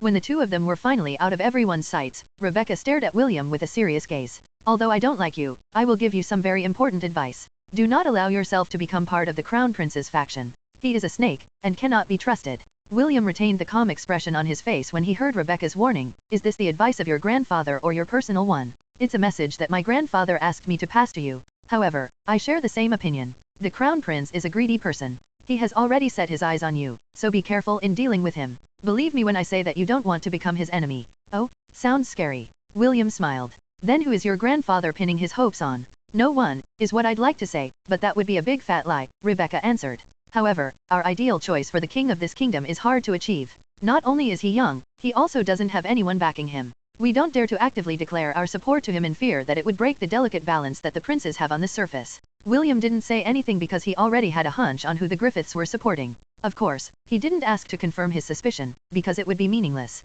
Right now, the kingdom was about to fight a war on two fronts. William had no spare time, or energy, to worry about the battle for the throne. Besides, Noah, the current king of the kingdom, was still in good health. Visit nfelbin.cm for Wbnovels. At the very least, everyone in the kingdom would have to wait a decade before the king would step down from his position. Please, pass my thanks to your grandfather, William replied. I will take his words to heart and distance myself from the crown prince. Is there anything else that you would like to tell me? Rebecca looked at him for a good while before speaking out her mind. Yes, there's one more thing that I would like you to know. Rebecca smiled in a teasing manner. 3 years from now, I'll make the world know that no one can decide what I want to do with my life. If anyone tries to block my path from reaching the peak of the mortal realm, I will erase them from the face of the earth. Also, that slave collar on your neck suits you perfectly, Rebecca sneered. Even if a dog was dressed in expensive clothes, at the end of the day, he is still a dog. The beautiful young lady walked away without giving William a second glance. The latter, however, looked at his ex-fiancé's retreating back with a devilish smirk on her face. A dog? William sneered.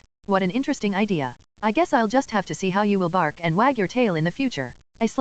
In order to not create any misunderstandings, William's enslavement period is now over. Even if he is wearing the slave collar, he is no longer Celine's slave. Right now, the collar on his neck is nothing more than an accessory that held no power to control him. Chapter 216, The Lady Behind the Glasses. A week after the banquet that was held inside the palace, the Royal Academy resumed their classes. However, something in the air was different. The usually cheerful hallways, although not devoid of laughter, were more solemn compared to before. The students that had experienced the baptism of the dungeon outbreak now understood how fragile their lives were. They had seen how even a small mistake could cause them to lose their lives at the jaws of monsters that were many times stronger than them. Because of this, everyone took their studies seriously, which made the professors double their efforts to teach them the lessons that would give them the highest chance for survival, if they found themselves in similar situations. Even the arrogant top students in the past were now doing their best to further increase their strength. Many students had died during the dungeon outbreak, and all of their names were written on the newly erected monument in the main plaza of the academy to honor their bravery and sacrifice for the kingdom. Their friends would often look at these names and shed bitter tears,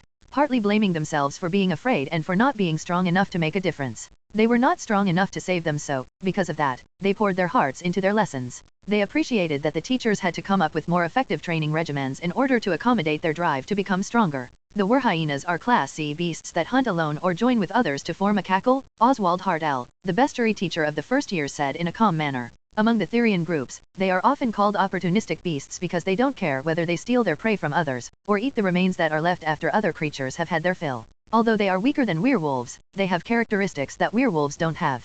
For example, they can transform any time of the day, while the werewolves are limited to only being able to transform at night. Everyone was paying close attention to Oswald's lecture. Even William, who had the chance to face off against these beasts, was listening properly to the professor's explanation. He was quite amazed by how strong these beasts were, and the scary part about them was that they could transform into humans. Fortunately, there was a clear identification whenever a werhyena transformed into a human. The iris in their eyes had a yellowish tinge, which identified them as the notorious Therian creature. Due to this distinction, that couldn't be hidden even when using spells, Therians stayed away from human cities and only lived on the outskirts, fearing that someone would be able to see through their identity. Kenneth, who was seated beside William, was also paying attention to the professor. After experiencing the great battle in the southern regions of the Hellan Kingdom, his thirst for knowledge about magical beasts had also increased. In our next lesson, we will be talking about Wendigos. Oswald ended his lecture with a smile. Until then, make sure that you stay away from werhyenas until you are strong enough to fight them. With that final reminder, Oswald left the room. Classes for the day were now over. The classes inside the Royal Academy started at 9 in the morning and went until 2 in the afternoon. Surprisingly, the names of the days in Hestia were similar to the names of the days back on Earth. On Mondays, Wednesday, and Fridays, they attended the more physical lessons. Lessons like equestrian training, archery, swordsmanship training, spear training, axe handling, throwing weapons mastery, etc. On Tuesdays and Thursdays, they attended the more lecture-focused lessons like history, bestiary lessons, war strategies, and topography. Over the weekends, some of the students would go out to complete missions and commissions, while others would go explore the dungeons and domains that were currently available. After their lessons, the entirety of the first-year students headed towards the equestrian field of the martial division. After the impressive aerial performance of the Angarayan war sovereign, many students from different divisions had applied to become part of the Knight Order. The majority of those who applied were commoners who were hoping to become official knights. Visit nfelbin.cm for ovals. William didn't discriminate and put them all on a probationary period. The commander of the Angarayan war sovereign understood that some of the members who joined them were merely the nobles' spies sent to keep an eye on their actions.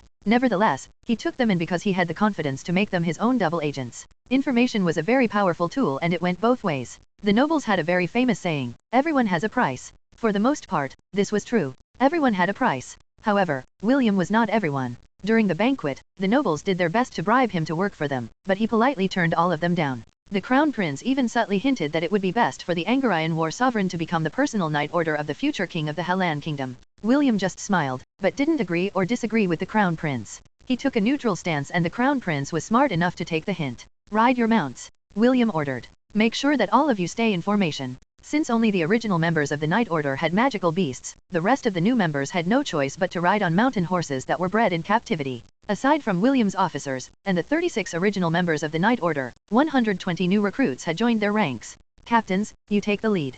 William ordered. Yes. His officers replied in unison. Dave, Conrad, Priscilla, Spencer, Drake, and the newly appointed officer, Samuel, took charge of the formation. Each of them had 6 knights, and 19 probationary members under them, forming a platoon. Samuel was the noble that gave William the spear in order to force the griffin, Lionheart, to submit into becoming Dave's contracted beast. The young noble was already 16 years old, and the third son of their barony. Since he had no magic powers, his family didn't care much about him and pampered his older brother, who had a grade B talent in magic. This was also why he did his best to enter the Hellan Royal Academy to make a name for himself. He was always looking for an opportunity to raise his status, so when William formed a Night Order he hurriedly joined it, thinking that it was a golden opportunity to make a name for himself. When William asked for a spear, he had presented it without a second thought. He had long decided to hug William's legs and follow him as a loyal subordinate. William recognized him because a person who took the initiative was someone worth grooming. Since Kenneth refused to lead a team of his own, the role landed on Samuel's head, which made the young noble ecstatic to show William that he hadn't made a mistake in choosing him to be one of his captains. When William asked Kenneth to lead a squad of his own, the delicate-looking boy firmly rejected his offer. He insisted that he would stay by William's side to assist him in his personal squad. William didn't reject his proposal and allowed him to become a permanent member of his 6-member team. Spencer tried to join them, but William kicked him out. The shameless shepherd even insisted that if Spencer couldn't even create and manage a squad of his own, he would be expelled from the Night Order. Facing such a threat, the Siskin had no choice but to begrudgingly obey William's order. As the commander of the Angarian War Sovereign, William had his own private squad which was composed of Kenneth, Wendy, Ian, and the twin brothers, Brutus and Bruno McKaiser. I'm only missing a healer, then our team is good to go, William thought. Wendy, do you know of any healers that could join our team? It would be best if they are a person you trust. Wendy thought for a while before answering William's inquiry. I only know of one person, but she's a 3rd year in the Spirit Division. William became curious and asked Wendy for more information. The latter was very weak when it came to William's request, so she decided to accompany him to the Spirit Division after their equestrian training had ended. Since William was the commander of the newly established Night Order, the guards in the Spirit Division didn't block his way.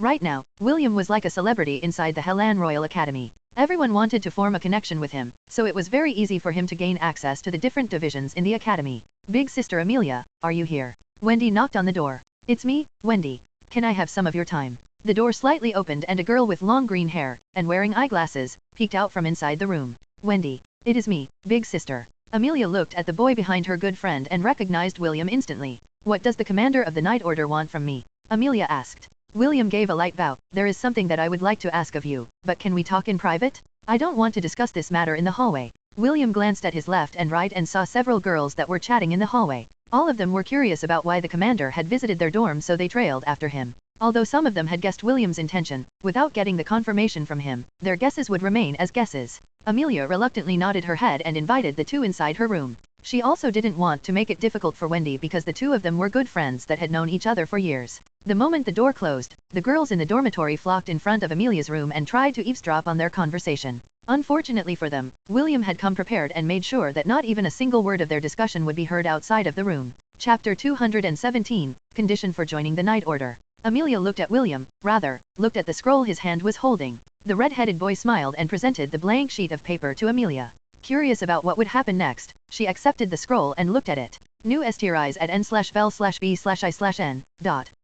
Suddenly, sentences appeared on the surface of the scroll. It explained William's purpose for coming. It also included the proper way on how to reply to William without anyone noticing. William wasn't taking any chances. Since he was inside the Spirit Division, he knew that certain abilities could be used that would allow others to spy on their discussion. Although he didn't mind saying his request out loud, he didn't want to make a scene and make the leaders of the Spirit Division think that he was poaching the talented students under their noses. 5 minutes later, Amelia handed back the scroll to William. This was the magic scroll that Ezio had used to communicate with William when he was doing his missions. Only the person whom the user wanted to see the writings would be able to see it. Even the most powerful deciphering spells wouldn't be able to crack the special magic that was transcribed in the making of this scroll. Sorry, but I am not interested in joining your Night Order. William sent his thoughts to the scroll and returned it to Amelia. The latter accepted it and frowned when she read William's question. Why? Amelia sighed and returned the scroll to William's hands. I don't want to get into trouble. The two exchanged the scroll several more times until William finally understood why she was rejecting his offer. So your hometown is having some difficulty and you're worried about your family, correct?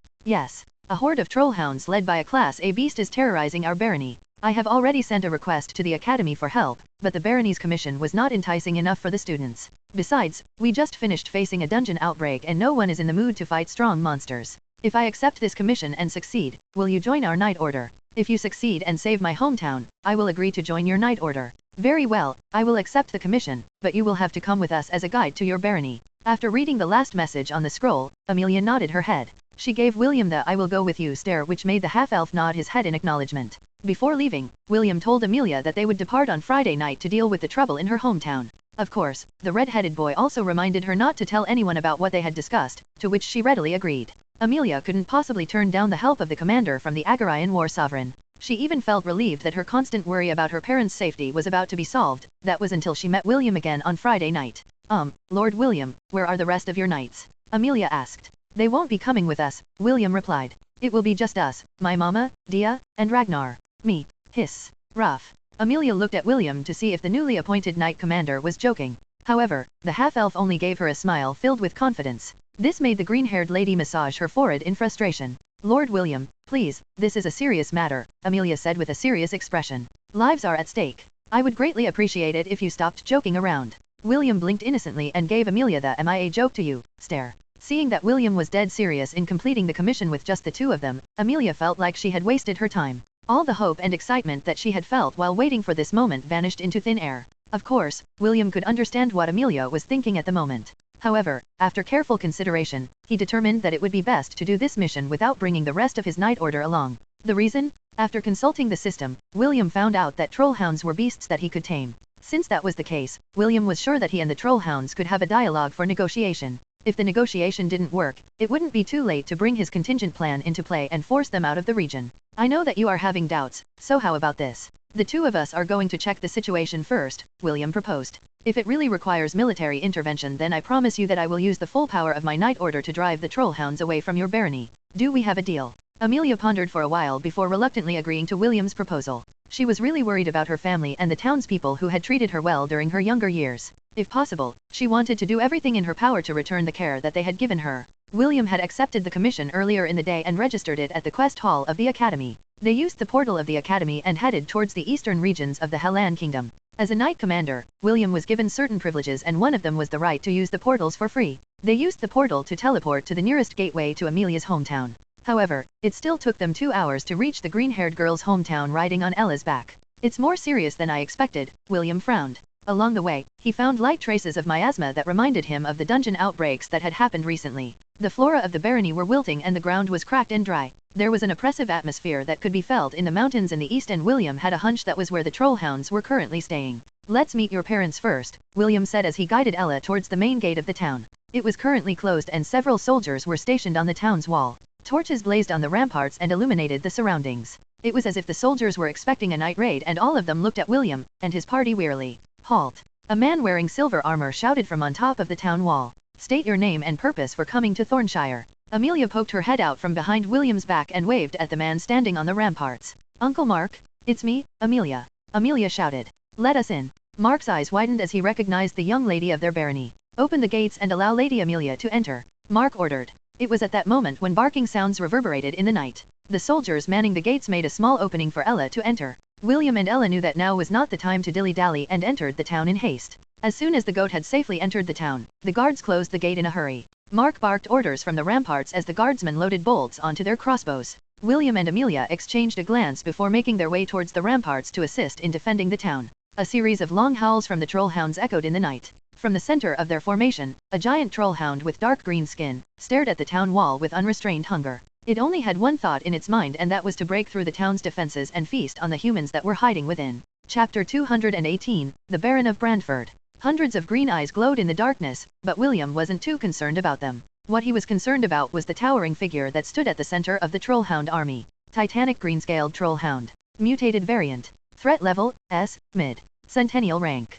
Can be added to the herd. Success rate, 1%. This creature is born from a sorcerer's experiment that has gone wrong. Has a very powerful regeneration ability that would not lose to hydras. Its jaws are strong enough to crush steel with ease. Has the special ability Doomhound that allows itself to coat its body with the flames of hell and burn almost everything that touches it. This creature will regenerate its body parts even if you destroy its head and heart. Even if you use powerful attacks that would instantly disintegrate it to nothingness, this creature will come back to life once again. This creature's only weakness is acid strong enough to melt adamantium. This is troublesome, William thought as he narrowed his eyes. Although it is a centennial beast, its ability alone is too overpowered.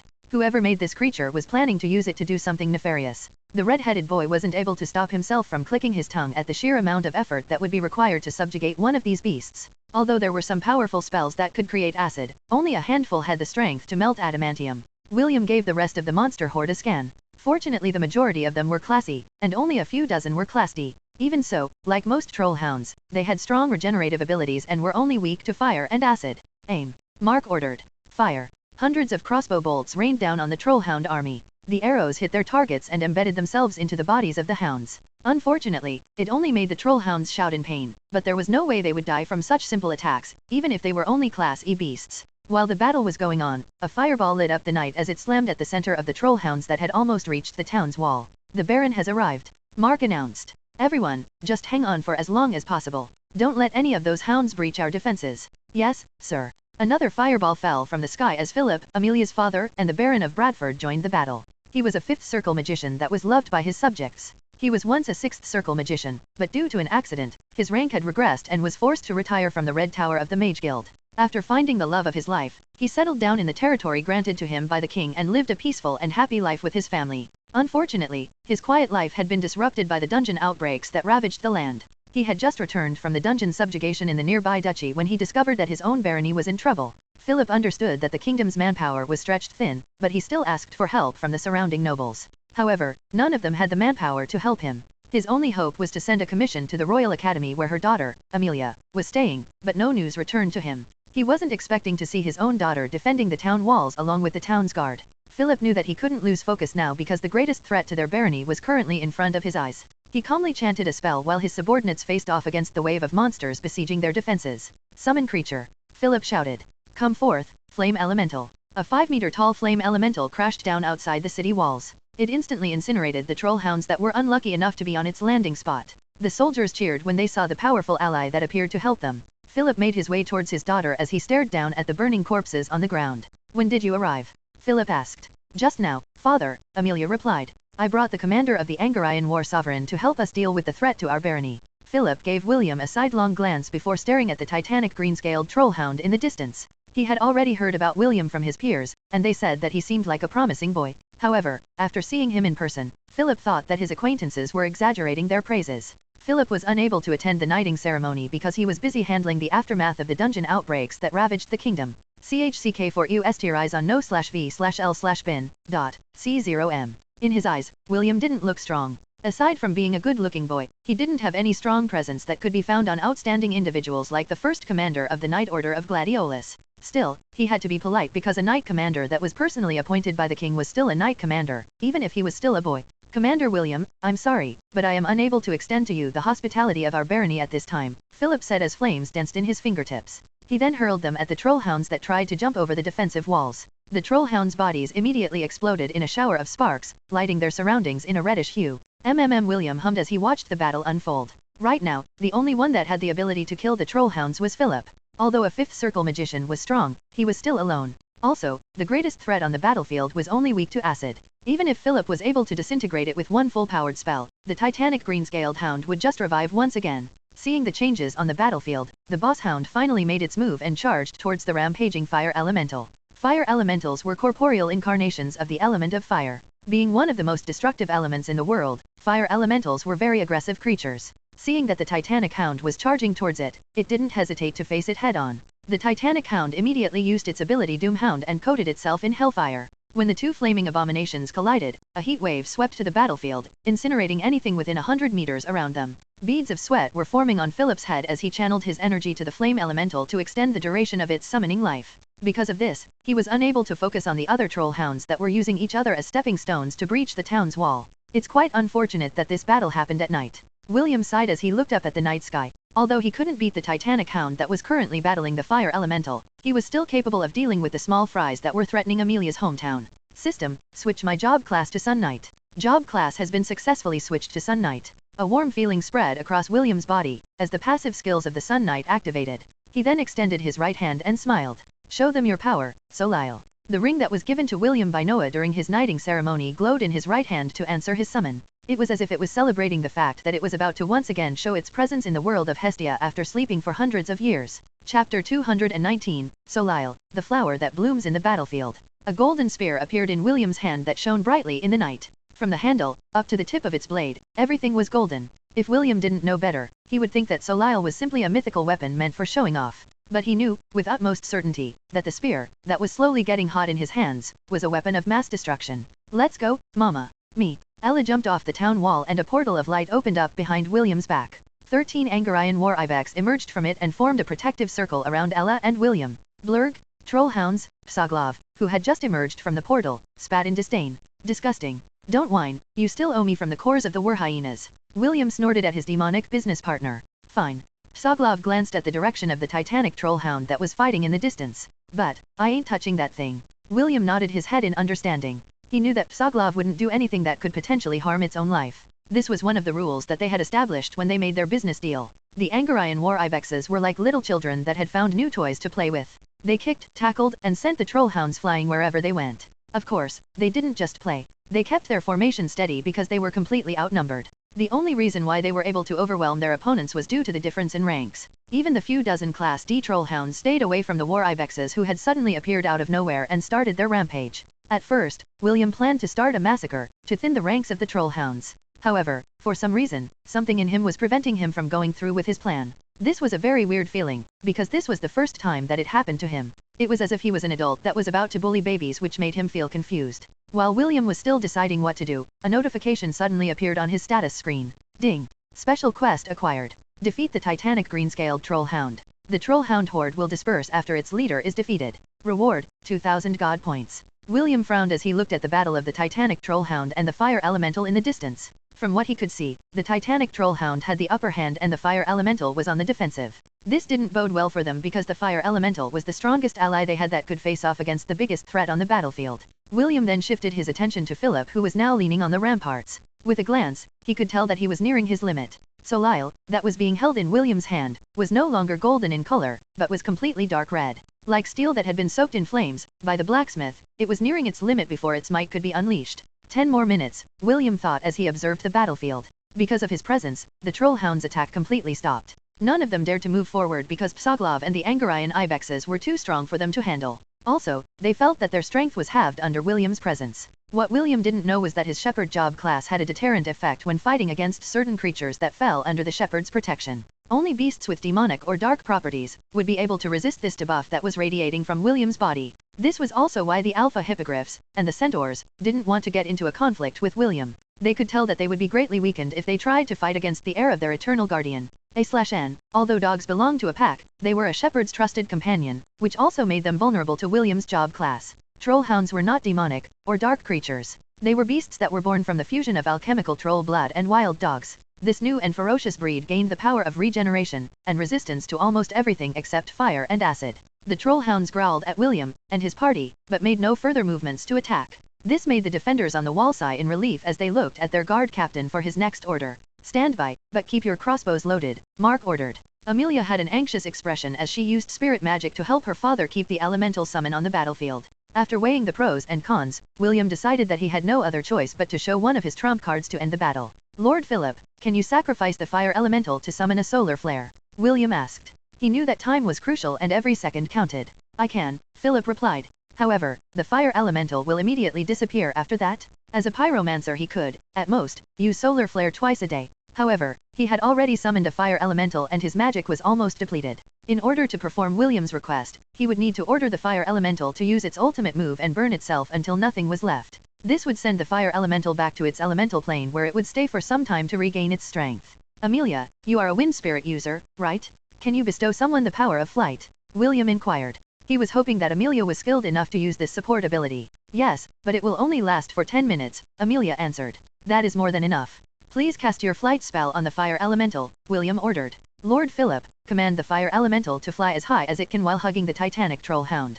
Amelia and the Baron nodded as they used their magic power to carry out William's orders. Soon, the angry howls of the titanic trollhound reverberated in the night as the fire elemental rose slowly in the air. It only stopped when it reached 3 kilometers above the ground. Fiend up TED ovals on n/v/elbin.co/m Now, William shouted. Philip clenched his fist as he gathered the last dregs of magic power in his body. Solar Flare. Philip opened his hands to unleash one of the strongest spells he could cast with his current level of power. A dazzling light erupted in the night sky that momentarily turned night into day. It only lasted for a brief moment because the radiance was immediately absorbed by the spear in William's hand that was burning like molten lava. Without the fire elemental holding onto it, the titanic trollhound fell from the sky with black smoke coming out of its body. Even though the sun flare lasted for only a few seconds, it still dealt grievous injuries to the ferocious beast. However, due to its strong regeneration ability, its injuries were slowly getting better as it fell down from 3 kilometers above the ground. Bloom in the battlefield. William roared. Fleur du Soleil. William threw the mythical spear towards the titanic trollhound with deadly accuracy.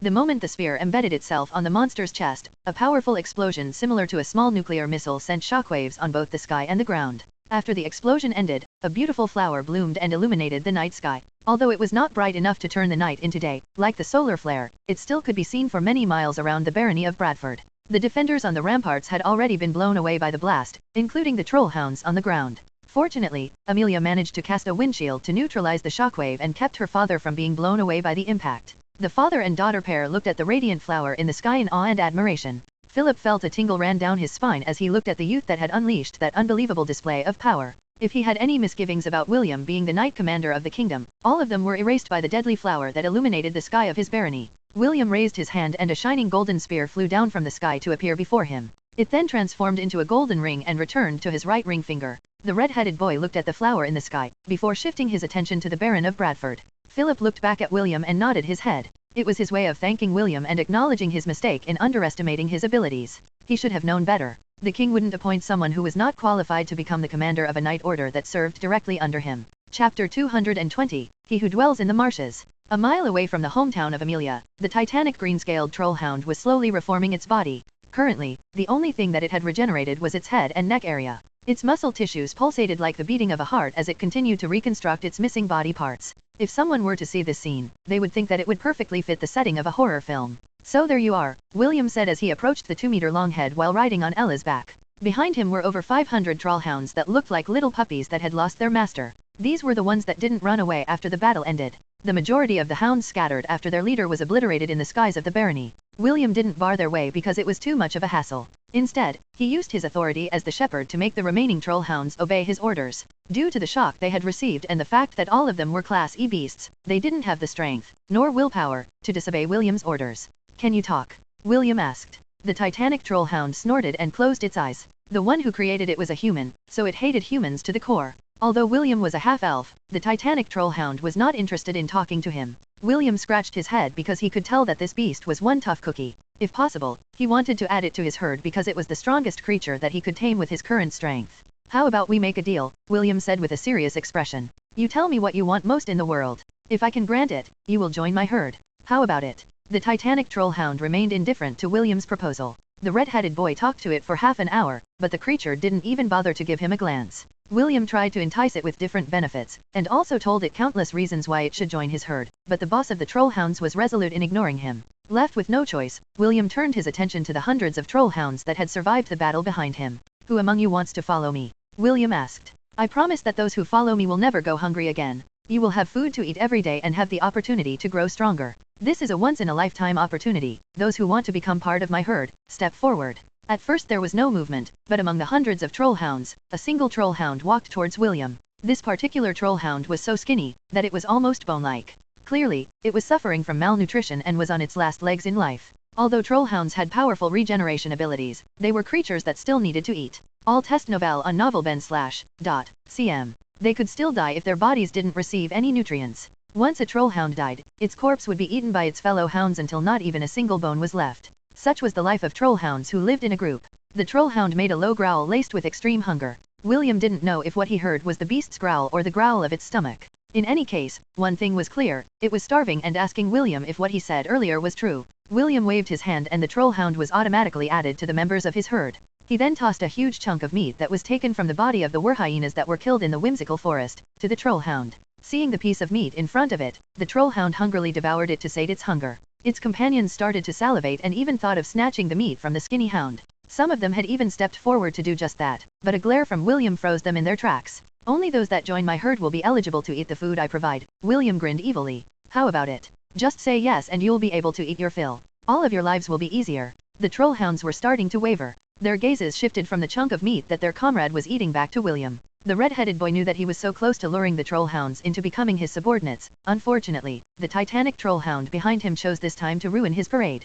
All humans can't be trusted, the titanic troll hound said via telepathy. They will only use you as experimental subjects and throw you away once your usefulness is over. Correction, I'm not human, William scoffed. I'm a half-elf. You still can't be trusted. The titanic troll hound glared in anger. You have the same expression as those greedy sorcerers who only think about themselves. William turned his back on the titanic troll hound because it was useless to talk to it. It was filled with hate towards humans that it was impossible to tame it even if he wanted to. Since that was the case, he would just poach its subordinates right under its nose. The shepherd chuckled internally as he tossed more chunks of meat on the ground. He didn't believe that the hungry hounds would be able to resist the temptation that he was offering them. Soon, a small mound of meat laid in front of the troll hounds that made their eyes become bloodshot. Their instincts for survival were leaning towards William even though the titanic troll hound still had its hold over them. I'll be honest. I intend to turn everyone who chooses to join me into my own private force, William said as he crossed his arms over his chest. I will ask you to fight for me when I am faced with difficulty. Some of you may die in the process, but I don't see any difference between my offer and your current situation.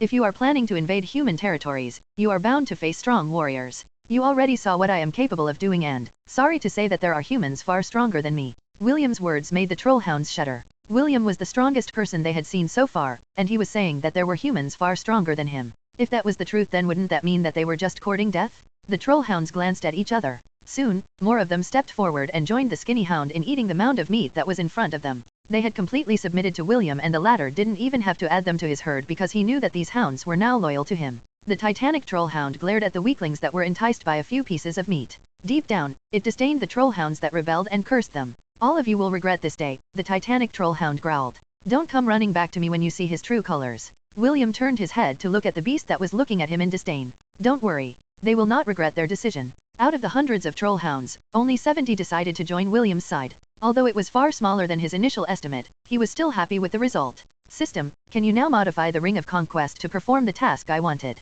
The host will need to pay 3,000 God points for the modification of the Ring of Conquest. Do you want to proceed? Y/N. I choose yes, William replied. Although his precious God points would be consumed in the process, it was a necessary investment in order to achieve his goal. Understood. Modifying the Ring of Conquest. Modification complete. A new feature has been added to the Goblin Crypt. Bestiary Barracks has been successfully integrated as a feature of the Ring of Conquest. William dismounted Ella and faced the first trollhound that had taken the initiative to join his party. Come here, William said softly. The skinny trollhound walked towards him. When it was only 2 meters away from William, it knelt on the ground to show its servitude. William summoned Rongomyniad and rested it on the trollhound's head. He didn't know if it would have any effect on beasts, but he decided to still give it a try. I bestow upon you a name, William announced. From the skinny dog that couldn't even eat scraps of meat, to an overlord that will be feared across the land. I give you the name of the world wolf that once ate a god that ruled among many other gods. William raised the lance in his hand as a golden light fell upon the trollhound's body. Rise, Fenrir, William ordered. Devour all my enemies until none of their bones are left. The king chess piece inside William's sea of consciousness glowed 3 times before returning to its normal state. It had recognized William's choice and shared its divinity with the skinny dog who would become part of the red-headed boy's 10,000 beast army. Chapter 221, Vanguards that would lead him to victory. I wonder what Will is doing. Wendy muttered as she dried her hair. She had just stepped out of the bath after finishing the afternoon training with the members of the Angarian War Sovereign. William had told her that he would accompany Amelia to her hometown in order to solve their barony's problem. I wish he'd brought me with him. Wendy pouted as she put on a set of clean clothes. Thor was currently sleeping on the top of her bed. He was more like Wendy's guardian than William's, but the latter didn't mind it one bit. In fact, he even gave Thor permission to stay by Wendy's side if he liked it. After fixing her hair in front of the mirror, she heard 3 knocks on her door. Wendy, are you there? It's me, Charlotte. Wendy hurriedly opened the door and allowed her good friend, Charlotte, to enter her room. Sorry, were you in the middle of changing clothes? Charlotte asked after seeing that Wendy's hair was still slightly wet. She also smelled the fragrant scent of soap on her body. No, Wendy replied. I had just finished fixing my hair when you knocked, big sister. Charlotte smiled and nodded her head in understanding. She had known Wendy for a long time and knew that the girl was a very honest and straightforward person. I came here because I want to share something with you, Charlotte said as she took out a small pouch from her pocket. Here. This is yours. Wendy curiously opened the pocket and a smile immediately appeared on her face. She estimated that there were over 20 candies inside the pouch, and it made her very happy. Thank you, big sister. Wendy gave Charlotte a big hug and the latter hugged her back. After a brief moment of intimacy, Wendy pulled away and giggled. Charlotte patted her head and smiled as well. Well then, I have to go. Charlotte lightly pinched Wendy's nose. The candies are in short supply right now, so don't share them with others. I'll come back again next week when I have more. Thank you, big sister. Wendy walked Charlotte out of her room. Whoever is supplying you these candies, please, tell them that I love the candies very much. Charlotte grinned and nodded her head. Both girls waved their hands to say goodbye, as they parted ways. Wendy excitedly placed a candy in her mouth as she walked towards the bed. The sweetness that soon followed made her close her eyes in appreciation. This candy is really good, Wendy muttered. Simply the best. She then ate another one before she sat on the bed. I hope you return soon, Will, Wendy muttered softly as the thought of the red-headed boy's smiling face that would occasionally make her heart skip a beat. She really hoped that the boy she liked would return soon, so that she could spend more time with him. The sound of goblins shrieking echoed inside the walls of the goblin crypt as William's trollhound army ate their fill. William hadn't lied when he told them that they wouldn't go hungry anymore if they followed him. When the bestiary was made on the first floor of the dungeon, the trollhounds started to explore the dungeon to get familiar with it. Visit n0vl/bin for the best novel reading experience. Whenever they encountered goblins, the trollhounds would immediately go for the kill. Fenrir watched as his subordinates feasted on the bodies of the goblins. Deep inside, he was very happy with his decision because it allowed him and his brethren to not suffer from starvation. After receiving William's blessings, the trollhound's body became more powerful and agile. He was now more like a wolf than a wild dog after his transformation. Although his subordinates were only Class E beasts, and he, Class D, none of the goblin parties were their match. Even though the hobgoblins were stronger than them, they couldn't be killed using normal means. Also, they numbered in the 70s. It was literally impossible for a party of hobgoblins to resist their rampage. Of course, William also gave them limitations. He didn't allow them to climb up to the 14th floor where the goblin shaman spawned. Numerous as they were, the goblin shaman was not an easy cookie to crack. After the Ring of Conquest was modified, the spawn rate of all the monsters on each of the floors increased dramatically. Each party that had a goblin shaman now consisted of 2 shamans, which was far more dangerous than the dungeon that Wendy, and her twin brother, Spencer, had challenged in the real world. In order to prevent any mishaps, William ordered Fenrir and the trollhounds to never step onto the 14th floor until all of them reached rank D, and Fenrir rank C. Anything else was fair game, so the trollhounds fought their way from the first floor up to the 13th floor of the dungeon crypt. Their non-existent battle style was slowly being formed and their team cooperation had started to establish. William tasked Fenrir to divide each team into groups of 10. After that, a captain was assigned to each group to make the commands easier. Fenrir was the commander, while the captains under him ensured that their formation wouldn't falter. In order to give them a more challenging training, Fenrir ordered each team to challenge different floors by themselves on a rotational basis. Because of this, the boss room up to the 13th floor became the main battleground of the trollhounds to perfect their teamwork. Although the new setup was good, it wouldn't change the fact that they were still rank E beasts. The boss room alone was quite difficult for 10 trollhounds to beat because of the difference in ranks. Still, they endured and challenged it over and over again. Although it was a painful experience, they were near immortal inside the goblin crypt because of their powerful regeneration ability. None of the goblins had the power to use fire and acid spells, so dying was not an issue.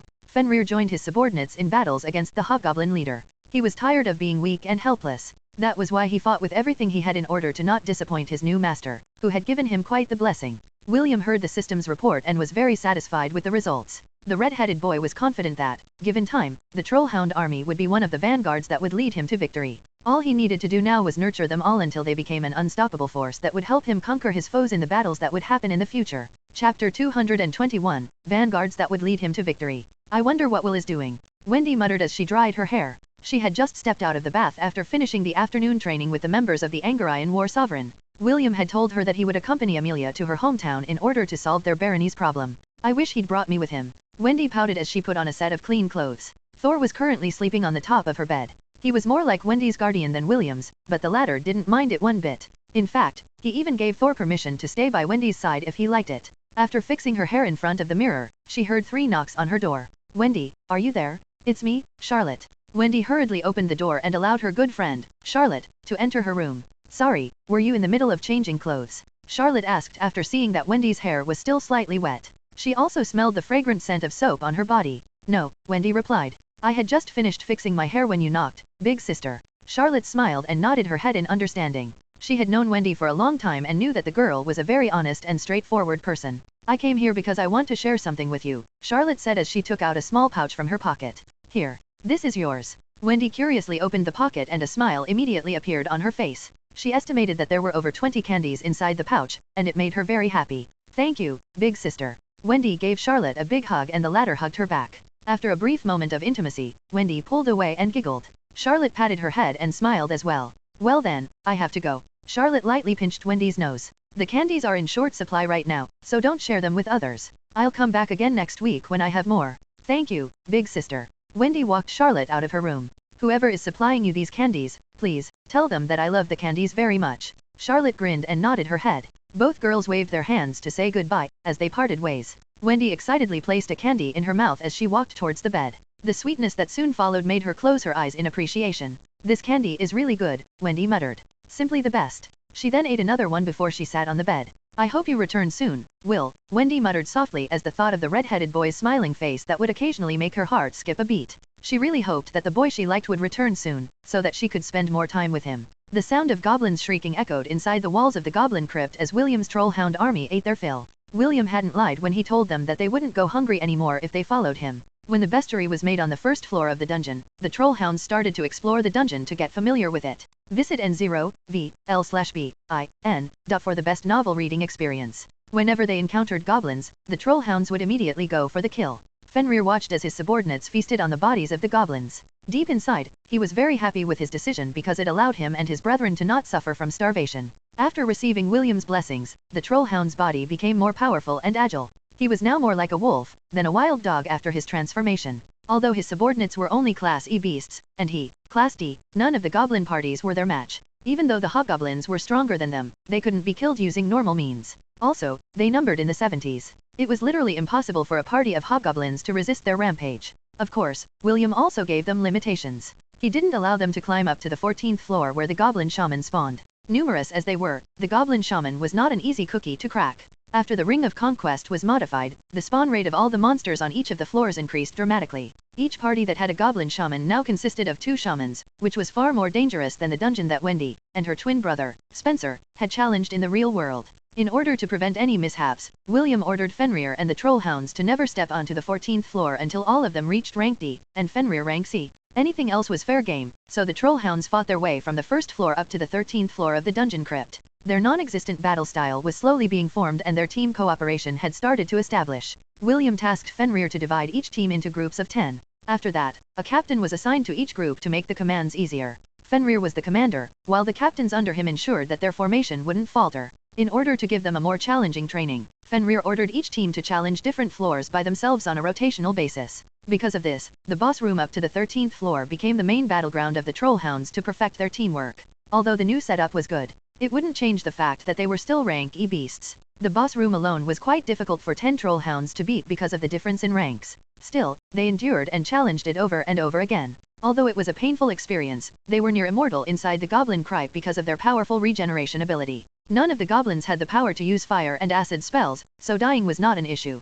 Fenrir joined his subordinates in battles against the hobgoblin leader. He was tired of being weak and helpless. That was why he fought with everything he had in order to not disappoint his new master, who had given him quite the blessing. William heard the system's report and was very satisfied with the results. The red-headed boy was confident that, given time, the trollhound army would be one of the vanguards that would lead him to victory. All he needed to do now was nurture them all until they became an unstoppable force that would help him conquer his foes in the battles that would happen in the future. Chapter 222, The Siskin Brothers. William was currently sleeping outside the Baron's residence. The reason? He was increasing the level of his recently obtained prestige class while he rested. Gained EXP, 20. Gained EXP, 20. Gained EXP, 20. William laid perfectly still on the bench as he slept peacefully. Dia and Ragnar were sleeping on William's stomach, while Ella laid on the ground beside him. After dealing with the titanic trollhound, William made it sworn oath not to attack any towns within the Hellan kingdom. As the guardian of the herd, any oath made to him by beasts belonging to the herd would automatically fall under David's jurisdiction. After taking his trollhound army inside his Ring of Conquest, the red-headed boy finally returned to Amelia's hometown to rest. He was up all night and was thoroughly exhausted from the events that had transpired a few hours ago. Gained EXP, 20. Gained EXP, 20. Gained EXP, 20. The Sun Knight job class was the prestige class he had received after acquiring Solile from the king. After checking its description, William found out that the only way to increase the level of this job class was to absorb the sunlight during the daytime. Even if he killed monsters, it would be of no use. This was why William always chose to equip the job class during the day in order to maximize its effects. Prestige class, Sun Knight. Praise the sun. The Sun Knights were the proud knights that fought to protect the weak and deliver justice to evildoers. They were devout followers of the sun god, Helios, and grew strong under sunlight. It was even said that, when the sun was at its zenith, the Sun Knights were nearly invincible. Increased stats by 50% when exposed to sunlight. Receives +20 enhancement to all stats when exposed to sunlight. Increase resistant to light and fire spells by 50%. Increase damage of light and fire spells by 200% when exposed to sunlight. Can use solar flare once a day, can be used during the night as well. Passive skill Smile of the Sun is always active during daytime. Passive skill Aura of the Sun is always active during daytime. While the red-headed boy was sleeping, Amelia and her family were discussing the outcome of the battle. Earlier, before he went to sleep, William made a report to the Baron that the titanic green-scaled trollhound had left his barony and would no longer return. Philip was very happy with the news and profusely thanked William for his hard work. He even intended to give him a proper reward for freeing him from the biggest headache that his barony had encountered for some years. William politely declined the additional rewards and told Philip that he was only doing this in order to recruit Amelia into his Night Order. How old is he again? Amelia's mother, Sophia, asked. The commander is only 14 years old, Amelia replied. He's 14, and you're 17, Sophia thought out loud. I don't think there would be a problem if we betrothed you to him, right, mother? Amelia's face became beet red as she held on to her mother's hand. The commander is already betrothed to someone. Don't make things difficult for both of us. I completely forgot about that Griffith girl, Sophia grinned. But, it's fine. From what I've heard, the two of them are not keen on getting together. Isn't that why the two of them are to have a duel in 3 years? This is a good time to form a connection with his family. No means no. Silly girl. I only want the best for you. Philip calmly sipped his tea from the side and allowed her wife to chat with their daughter. They had been married for a very long time and he knew that Sophia was only teasing Amelia because she had missed her terribly. What he didn't know was that Sophia was half serious with her proposal. If she and James met, the two would certainly get along and even conspire to make William and Amelia have a shotgun wedding. Fortunately, Lund and Bradford were on opposite ends of the kingdom and it would be difficult for either party to travel between the territories without using the teleportation gates. According to the rumors, your commander is a shepherd, correct? Philip inquired. Yes, Amelia answered. At least, that is what is written in the records. The Louise family may only be a barony, but they were the most informed among the nobles in the Eastern faction. Their information network was widespread because they maintained good relationships and formed strong connections with all of their neighbors. Philip placed his teacup on the table as he looked at Amelia with a serious expression. From what I saw last night, he is no ordinary shepherd. He seems to be a beast tamer as well because he was able to summon multiple beasts at the same time.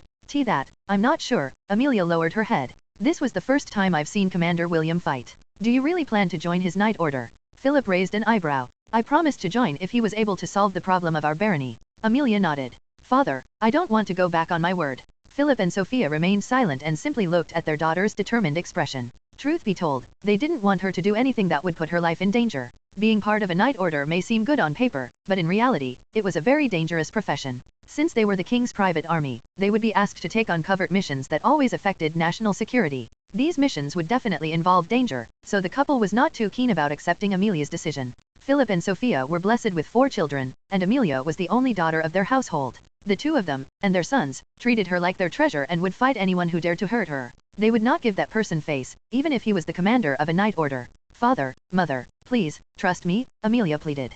I believe that the commander will not sacrifice, or abandon, us when things get rough. Philip massaged his temple, while Sophia sighed. They could tell that they would not be able to dissuade Amelia from her decision, so there was nothing else to do but accept it. As if waiting for that moment, 3 identical boys walked into the room in a hurry. We've heard from Uncle Mark that Amelia is here. Where is she, old man? Don't you dare hide our sister from us. Philip's lips twitched as he did his best to stop himself from throwing fireballs at his triplets who were certified Siskins. Plenty of nobles had visited their barony to ask for Amelia's hand, but all of them were sent away by the 3 overprotective brothers. They even said that they wouldn't recognize anyone as Amelia's future husband unless he could beat all 3 of them at the same time. Big brother, Asher, Andrew, Aaron. Amelia greeted them happily as she stood up to hug them one by one. Little sister, why didn't you tell us that you were coming back? Asher asked. Those blasted troll Huns ruined everything and the merchants stopped visiting our barony. I was not able to buy a present for you. Little sister, did you miss me? I'm sure you did.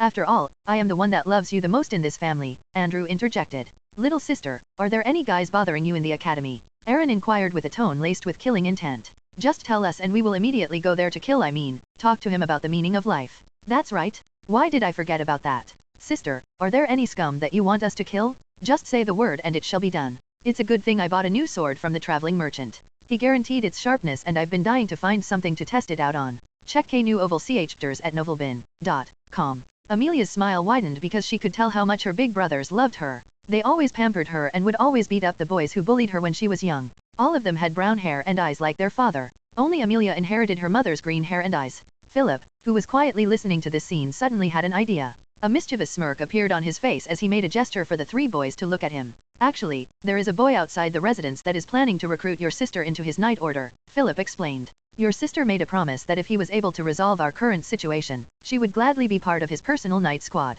What? A bastard dares to put my beloved little sister in danger. What? A bastard dares to make his move on my adorable little sister. What? A bastard dares to think impure thoughts of my cute, innocent, and kind sister. Unforgivable. The three boys spoke in unison and charged out of the residence. All of them wanted to find that bastard that had tricked their sister into joining his private army and tear him to shreds. Chapter 223, Until the Bitter End. William sensed killing intent headed in his direction and immediately woke up. He lifted Ragnar by the scruff on his neck and gently placed him on the ground while he held Dia firmly with his other hand. Ella raised her head and looked in the 3 o'clock direction. There, 3 very infuriated young men, who looked exactly like each other, stormed towards him. William frowned because he didn't recognize the 3 of them. What confused him more was that the 3 were seriously releasing killing intent, and it made him wonder if he had somehow offended them. Are you the brat that is lusting over my beautiful little sister? Are you the brat that is planning to train my little sister to become your plaything? Are you the brat that is thinking of doing this and that with my little sister? No, no, and no, William answered. Are you talking about Amelia? The 3 boys ignored his reply and glared at William hatefully. What? You're not lusting over my beautiful little sister. What? You're not planning to train my little sister to become your plaything. What? You're not thinking of doing this and that with my little sister. Unforgivable, the 3 boys replied in unison. Are you saying my little sister is not good enough for you? Die. The 3 boys summoned their weapons and simultaneously attacked William. The latter activated his movement technique to dodge their attacks by a hair's breadth. He also summoned his staff to parry their blows from time to time. Although the 3 were good fighters, their attack patterns were too straightforward and easy to read. Even so, William had to admit that their teamwork was quite formidable. If not for his mastery over his movement technique, he might have experienced difficulties in dealing with 3 opponents at the same time. Are they attacking me because I said no to their earlier accusations? William pondered as he parried a heavy blow that sent him skidding a few meters away. I lied earlier, the half-elf said to the 3 boys. In fact, I think Amelia is very beautiful. I would love to try doing this and that with her. The 3 boys paused in their attacks, which made William breathe a sigh of relief. Now you reveal your true colors. Now you reveal that you are indeed a lecherous bastard. Now you reveal that you want to do this and that with our little sister. Unforgivable. The triplets attacked William once again, but this time, their attacks were more frenzied than before. William's lips twitched as he parried and dodged their relentless assault. There was only one thing on his mind, and that was to fucking beat the sh*t out of these Siskin bastards. System. I know. Monk job class, right? Yes, please. Soon, yells filled with pain and b***th resounded throughout the residence. The male servants who heard these screams subconsciously placed their hands behind their back to protect their bums from being stabbed. Amelia, Philip, and Sophia rushed outside of the house when they heard the screams, only to find an enraged William beating the crap out of the triplets who dared to disturb his sleep. You Siskins? Do you want me to do this and that with your sister or not? William roared. Make up your goddamn minds. He then stabbed his staff forward to hit the 3 boys' chrysanthemums with deadly accuracy. The boys howled in pain like pigs being slaughtered and begged William for forgiveness. Check Wbnovel chapters at novelbin.com. Amelia, who heard William's words, almost did a double take because she didn't fully understand what he meant with his words. William was about to keep hitting the older boys when he noticed Amelia, and her parents, approaching his location. He promptly hid the staff behind his back, while giving a swift kick to the older boy's bum, that was closest to his feet. Lord Philip, I found these 3 suspicious individuals in your residence and decided to apprehend them for questioning, William said in a righteous voice. He then urged the system to change his job class back to the Sun Knight before the 3 people reached his location. William's body seemed to glisten under the sunlight, as a peaceful smile that belonged to a priest without sin appeared on his face. He looked so holy, so amiable, that even Philip felt like he was looking at a different person. Commander, these 3 are my older brothers, Amelia commented as she walked in front of the 3 groaning men under William's feet. I see. William nodded sagely. I apologize for hurting them. I was not aware that they were your brothers, I'm sorry. William's aura was so divine that Amelia, Philip, and Sophia felt that they were sinners in front of him. William's passive skill, Aura of the Sun, and Smile of the Sun, was a combo passive skill that made Sun Knights get along with anyone. When these 2 skills were active, the Sun Knight's charisma would reach a very high level that even a crying baby would stop crying when they saw William's smiling face. And no, it was their fault for assaulting the commander, Amelia replied. I promise that I will talk to them later, so, can you please forgive them? What is there to not forgive? This was all a misunderstanding. I don't particularly mind. William chuckled before stepping on the hand that was about to grab his foot from below. Aaron was about to shout, but Amelia's glare made him stop in his tracks. The pitiful older brother could only bite his lip in frustration as he endured the pain he was currently experiencing. Commander, why don't we go inside the house? Sophia proposed. We have many special delicacies prepared for you. William was reluctant to go because of the experience points that he could gain from sunbathing. Even so, he still decided to nod his head and smile like a good boy before he followed Sophia towards the residence. The titanic green-scaled trollhound looked back at the barony of Bradford one last time before giving a low growl. The hundreds of trollhounds that followed behind it followed its orders obediently. They were now headed towards the north, where the tribes lived. Since it was technically not part of the Hellan kingdom, the titanic trollhound decided to go there to seek new prey. It intended to recover its strength first and raise its ranks before finding William to find trouble with him. Just like the red-headed boy, the titanic trollhound was a beast that held grudges. It hated humans to the core and would find no greater pleasure than to feast on their flesh. The giant beast still regretted the fact that it was not able to kill all of those who had experimented on him and held him in captivity. At the last minute, half of them were able to escape while he broke free from the seals that they had placed on his body. "I will find all of you bastards and make you pay for what you did to me," the titanic trollhound vowed in his heart. "After that, I will deal with you next." William von Ainsworth. The hundreds of trollhounds left the borders of Bradford, and the humans that saw them along the way almost panicked when they met them along their journey towards the other towns and cities.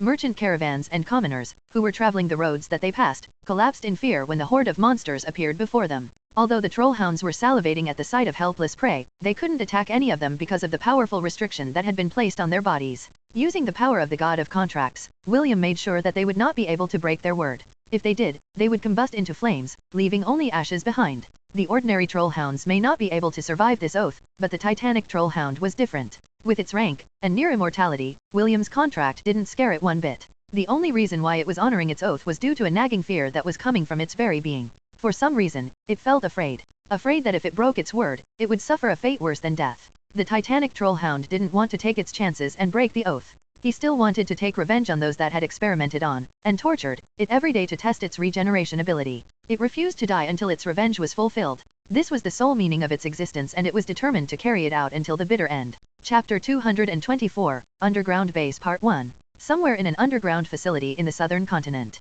"How are the preparations coming along?" A man seated on a throne made from black stone asked. La test novelles on n fell by /co. "My lord, the Anisha and the Zealand dynasties are making preparations for war," a man wearing a black robe reported. "The soonest they will make their move is in 3 months, the longest is 5. Our members are laying the groundwork of the siege even as we speak." The man seated on the throne nodded his head. "Are the altars constructed?" "My lord, half of the altars are already built," the black-robed man answered. "We estimate that they will be finished by the time the war officially starts." "Too slow, make sure to finish them in 2 months." "As you wish, my lord." The man seated on the throne rested the side of his face on the palm of his hand. "How about the crown prince, any news from him?" The man wearing the black robe raised his head to look directly at his master. He said that he is now looking for the whereabouts of the key. "I think that the crown prince is being serious this time around." The man sitting on the throne snorted. "Tell him that if he is too slow, we will find someone else to take his place. We have no need for useless individuals. I will pass your message to him, my lord. Go, and make sure that all my orders are carried out."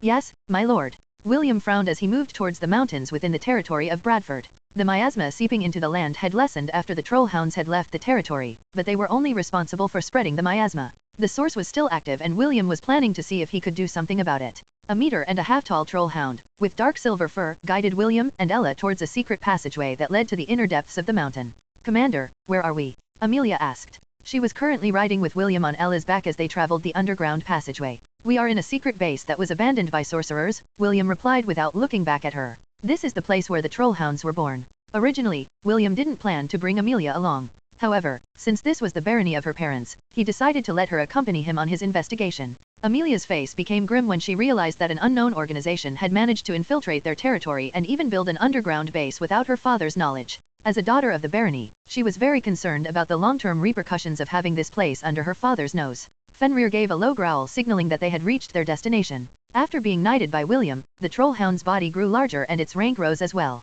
Currently, Fenrir was at the peak of rank D. William estimated that his new ally would break through to rank C within the month, after ingesting the high-grade beast core that he had given Fenrir a few hours ago. Its body was no longer skinny like a dog suffering from malnutrition. Instead, its body became lean and strong and oozed with untapped potential. William extended his senses as he scanned his surroundings. From what he could tell, the place was abandoned, but he didn't let his guard down. The half-elf nodded at Fenrir, and the latter went ahead to see if there was anything suspicious inside the base. 10 minutes later, it returned and gave its report. "There's no one here, master," Fenrir reported via telepathy. "Good." William nodded. "Take me to the pool of miasma you and your brethren were tossed into to suffer." Fenrir hesitated a bit, but in the end, it obeyed William's order. It had very sad and painful memories from this place, and it wished that it could destroy the place completely, but William didn't want that. His master wanted to understand who these people were and Fenrir didn't want to get in William's way. After walking for a few minutes, they finally arrived at a chamber where a cloud of miasma was rising through an open hatch. Clearly, whoever built this place made sure that the chamber was properly ventilated to avoid miasma poisoning.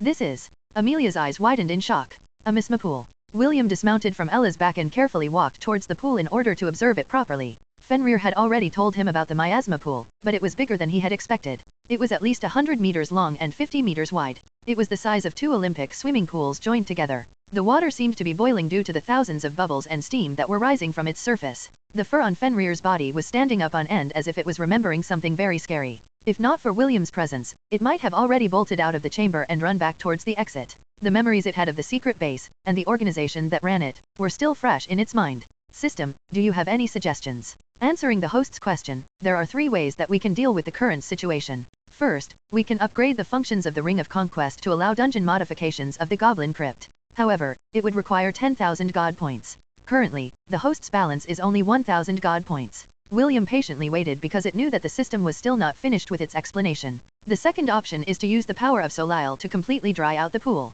However, I don't recommend this. The excess vapor would rise up to the air and scatter across the land. When this happens, the barony of Bradford will be contaminated, killing all living things within it. William nodded in understanding. He agreed with the system's explanation and waited for their last option. The last option is to absorb the miasma by using the black rose seal on the host's body. By doing so, the miasma will be completely eradicated, but it may cause side effects to the host's body. Side effects? What are the side effects? William crossed his arms over his chest. Although he wanted to help Amelia and her father, he didn't want to sacrifice his body and health to that extent. He had already finished his end of the bargain and Amelia had officially joined his order. Doing more might only make things difficult for him. Give me a moment while I gather information and analyze the possible side effects that the host might suffer. While the system was doing its calculations, William walked towards what seemed to be lockers at the corner of the chamber. He tried to open one of them, but they were locked, and seemed to require a key. William smirked while taking out the lock-picking kit from his storage ring. While he and Ezio traveled the land, he had leveled up his thief skills by doing some shady business like infiltrating a corrupted official's house, stealing from them, and gathering important documents.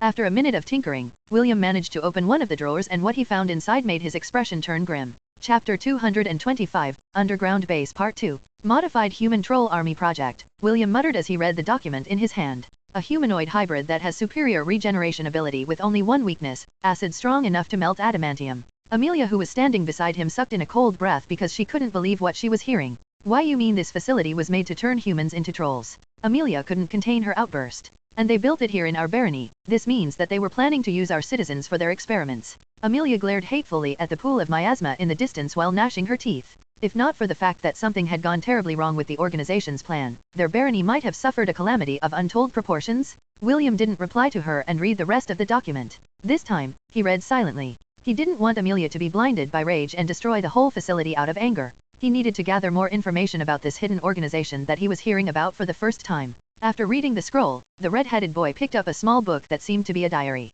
Just as he expected, the daily logs of the sorcerer who managed this facility were recorded. Fenrir had told him these things beforehand, so William had a general understanding of what had happened to the base. Day 18 of the month of the Empress. We bought a few human slaves from the capital of the Hellan Kingdom and brought them here to be experimental subjects. They were made to drink the latest potions we had concocted to help modify their bodies from the inside. The modification will finish in 3 days. I can't wait to see the results. Day 22 of the month of the Empress. The bodies of the human slaves have turned green, but aside from that, nothing seems to be different. They were still rational and there were no signs of their intelligence degrading. We'll wait 2 more days before we proceed to phase 2. Day 24 of the month of the Empress. One of the female slaves died after her body encountered some side effects from the potion. Such a useless B*TCH. She wasn't even worth the coin that was used to purchase her from the slave trader. Although there was a small mishap, the remaining slaves were still good to go. All of them were forced to the pool to undergo the second phase of the experiment. Day 25 of the month of the Empress. All the experimental subjects died before they completed their transformation.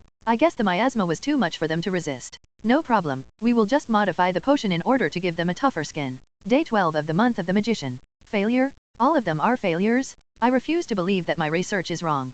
Perhaps we are using the wrong approach? I better ask the organization to give me some beasts to experiment on first. Day 20 of the month of the Magician. Wild dog and troll blood are unexpectedly compatible with each other. This is a good start. Also, test subject 288 is showing great potential. Among the troll hounds that were created, its transformation has surpassed my expectations. Day 8 of the month of the Hierophant. Success? We created a new breed of monster? Ha ha ha ha, a truly wonderful creation. With this, the organization will be able to give me additional funds for my research. Day 12 of the month of the Hierophant. Something is wrong. Experimental subject 288 suddenly broke through to the centennial rank. The chains binding it were not enough to contain it. I need to do something fast before things get out of hand. The journal ended that day and William couldn't find any more diaries in the other locked drawers inside the chamber. All he saw were the formulas that were used to make the body modification potions that were used on humans and beasts alike. Fenrir said that the titanic green-scaled trollhound rebelled a few weeks ago and managed to kill more than half of the researchers in the facility, William thought.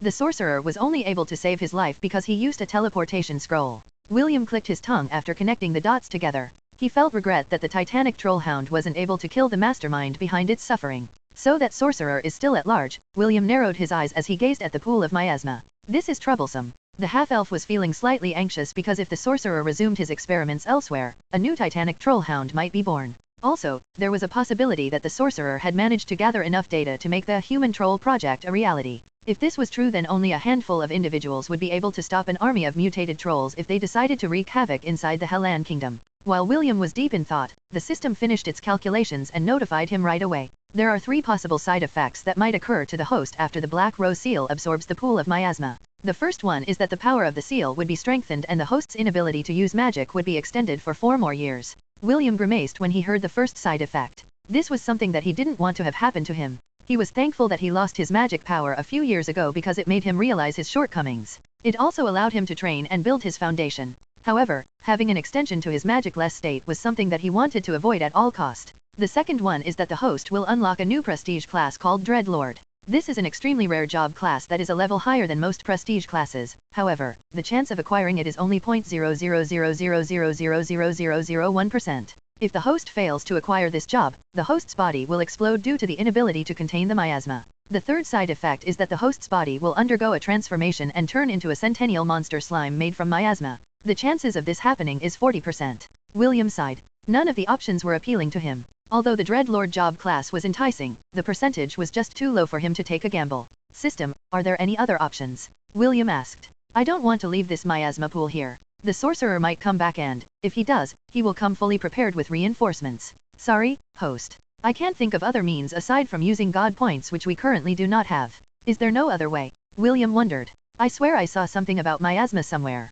It was at that moment when William remembered the notice he received not long ago from the god shop. He immediately asked the system to retrieve the mail that they had received from the alchemy god. The system hadn't brought it up at first because William had told the system to ignore it, as it was highly unlikely that they would ever come across those ingredients while in the academy. The system lit up his status screen with the letter from the god shop about the alchemy god's request for ingredients. God shop mail. Attention to the devout followers of the gods from the 10,000 temple. Great rewards are waiting for each and every one of you. The god of alchemists has issued a commission that is open to everyone. He is currently looking for extremely rare and potent ingredients that he will use for his experiments. If any of you are able to acquire the items on our list, please, send a message to me, Mercurius, the manager of the god shop, directly. Visit N0VL/BIN. For the best novel reading experience. I will assist you in transporting the materials to the alchemy god free of charge. However, anyone who sends me troll messages will immediately be banned from using the god shop for 100 years. Here is the list of materials that the alchemist god is looking for and the rewards associated with them. Spring of Life, 100,000 god points. Baphomet's Horn, 50,000 god points. A liter of Empyrean's Blood, 20,000 god points. Ink of Krakens, 10,000 god points. The list was long, but Williams and the system's attention locked in on the last entry on the list. Liquefied miasma, 1 god points per liter. William gulped and sent his thoughts to his dependable partner. System, 5 million liters. I still haven't asked a question. Host, there's no need for the long-winded approach. Should I contact the god shop manager, Mercurius? Yes/no. William scratched his head and gave his answer. He didn't know whether he should laugh or cry because the system had taken the initiative to calculate how many liters of liquefied miasma were present in the pool. Not only that, it was only a moment away from getting in touch with the manager of the god shop. Moments later, Mercurius replied to his message and told William how the transaction would be made. The half-elf rubbed his hands together in anticipation. He was looking forward to how many god points he was going to earn after this one-time transaction with the god of alchemists. 5 million god points. William wanted to laugh out loud. He greedily checked the weapons in the god shop while waiting for the exchange to finish. He had already asked Ella to take Amelia outside the chamber with the excuse that he would personally deal with the miasma that was threatening the peace of the land she was born in. William was feeling good about this unexpected turn of events. What he didn't know was that his happiness would be short-lived.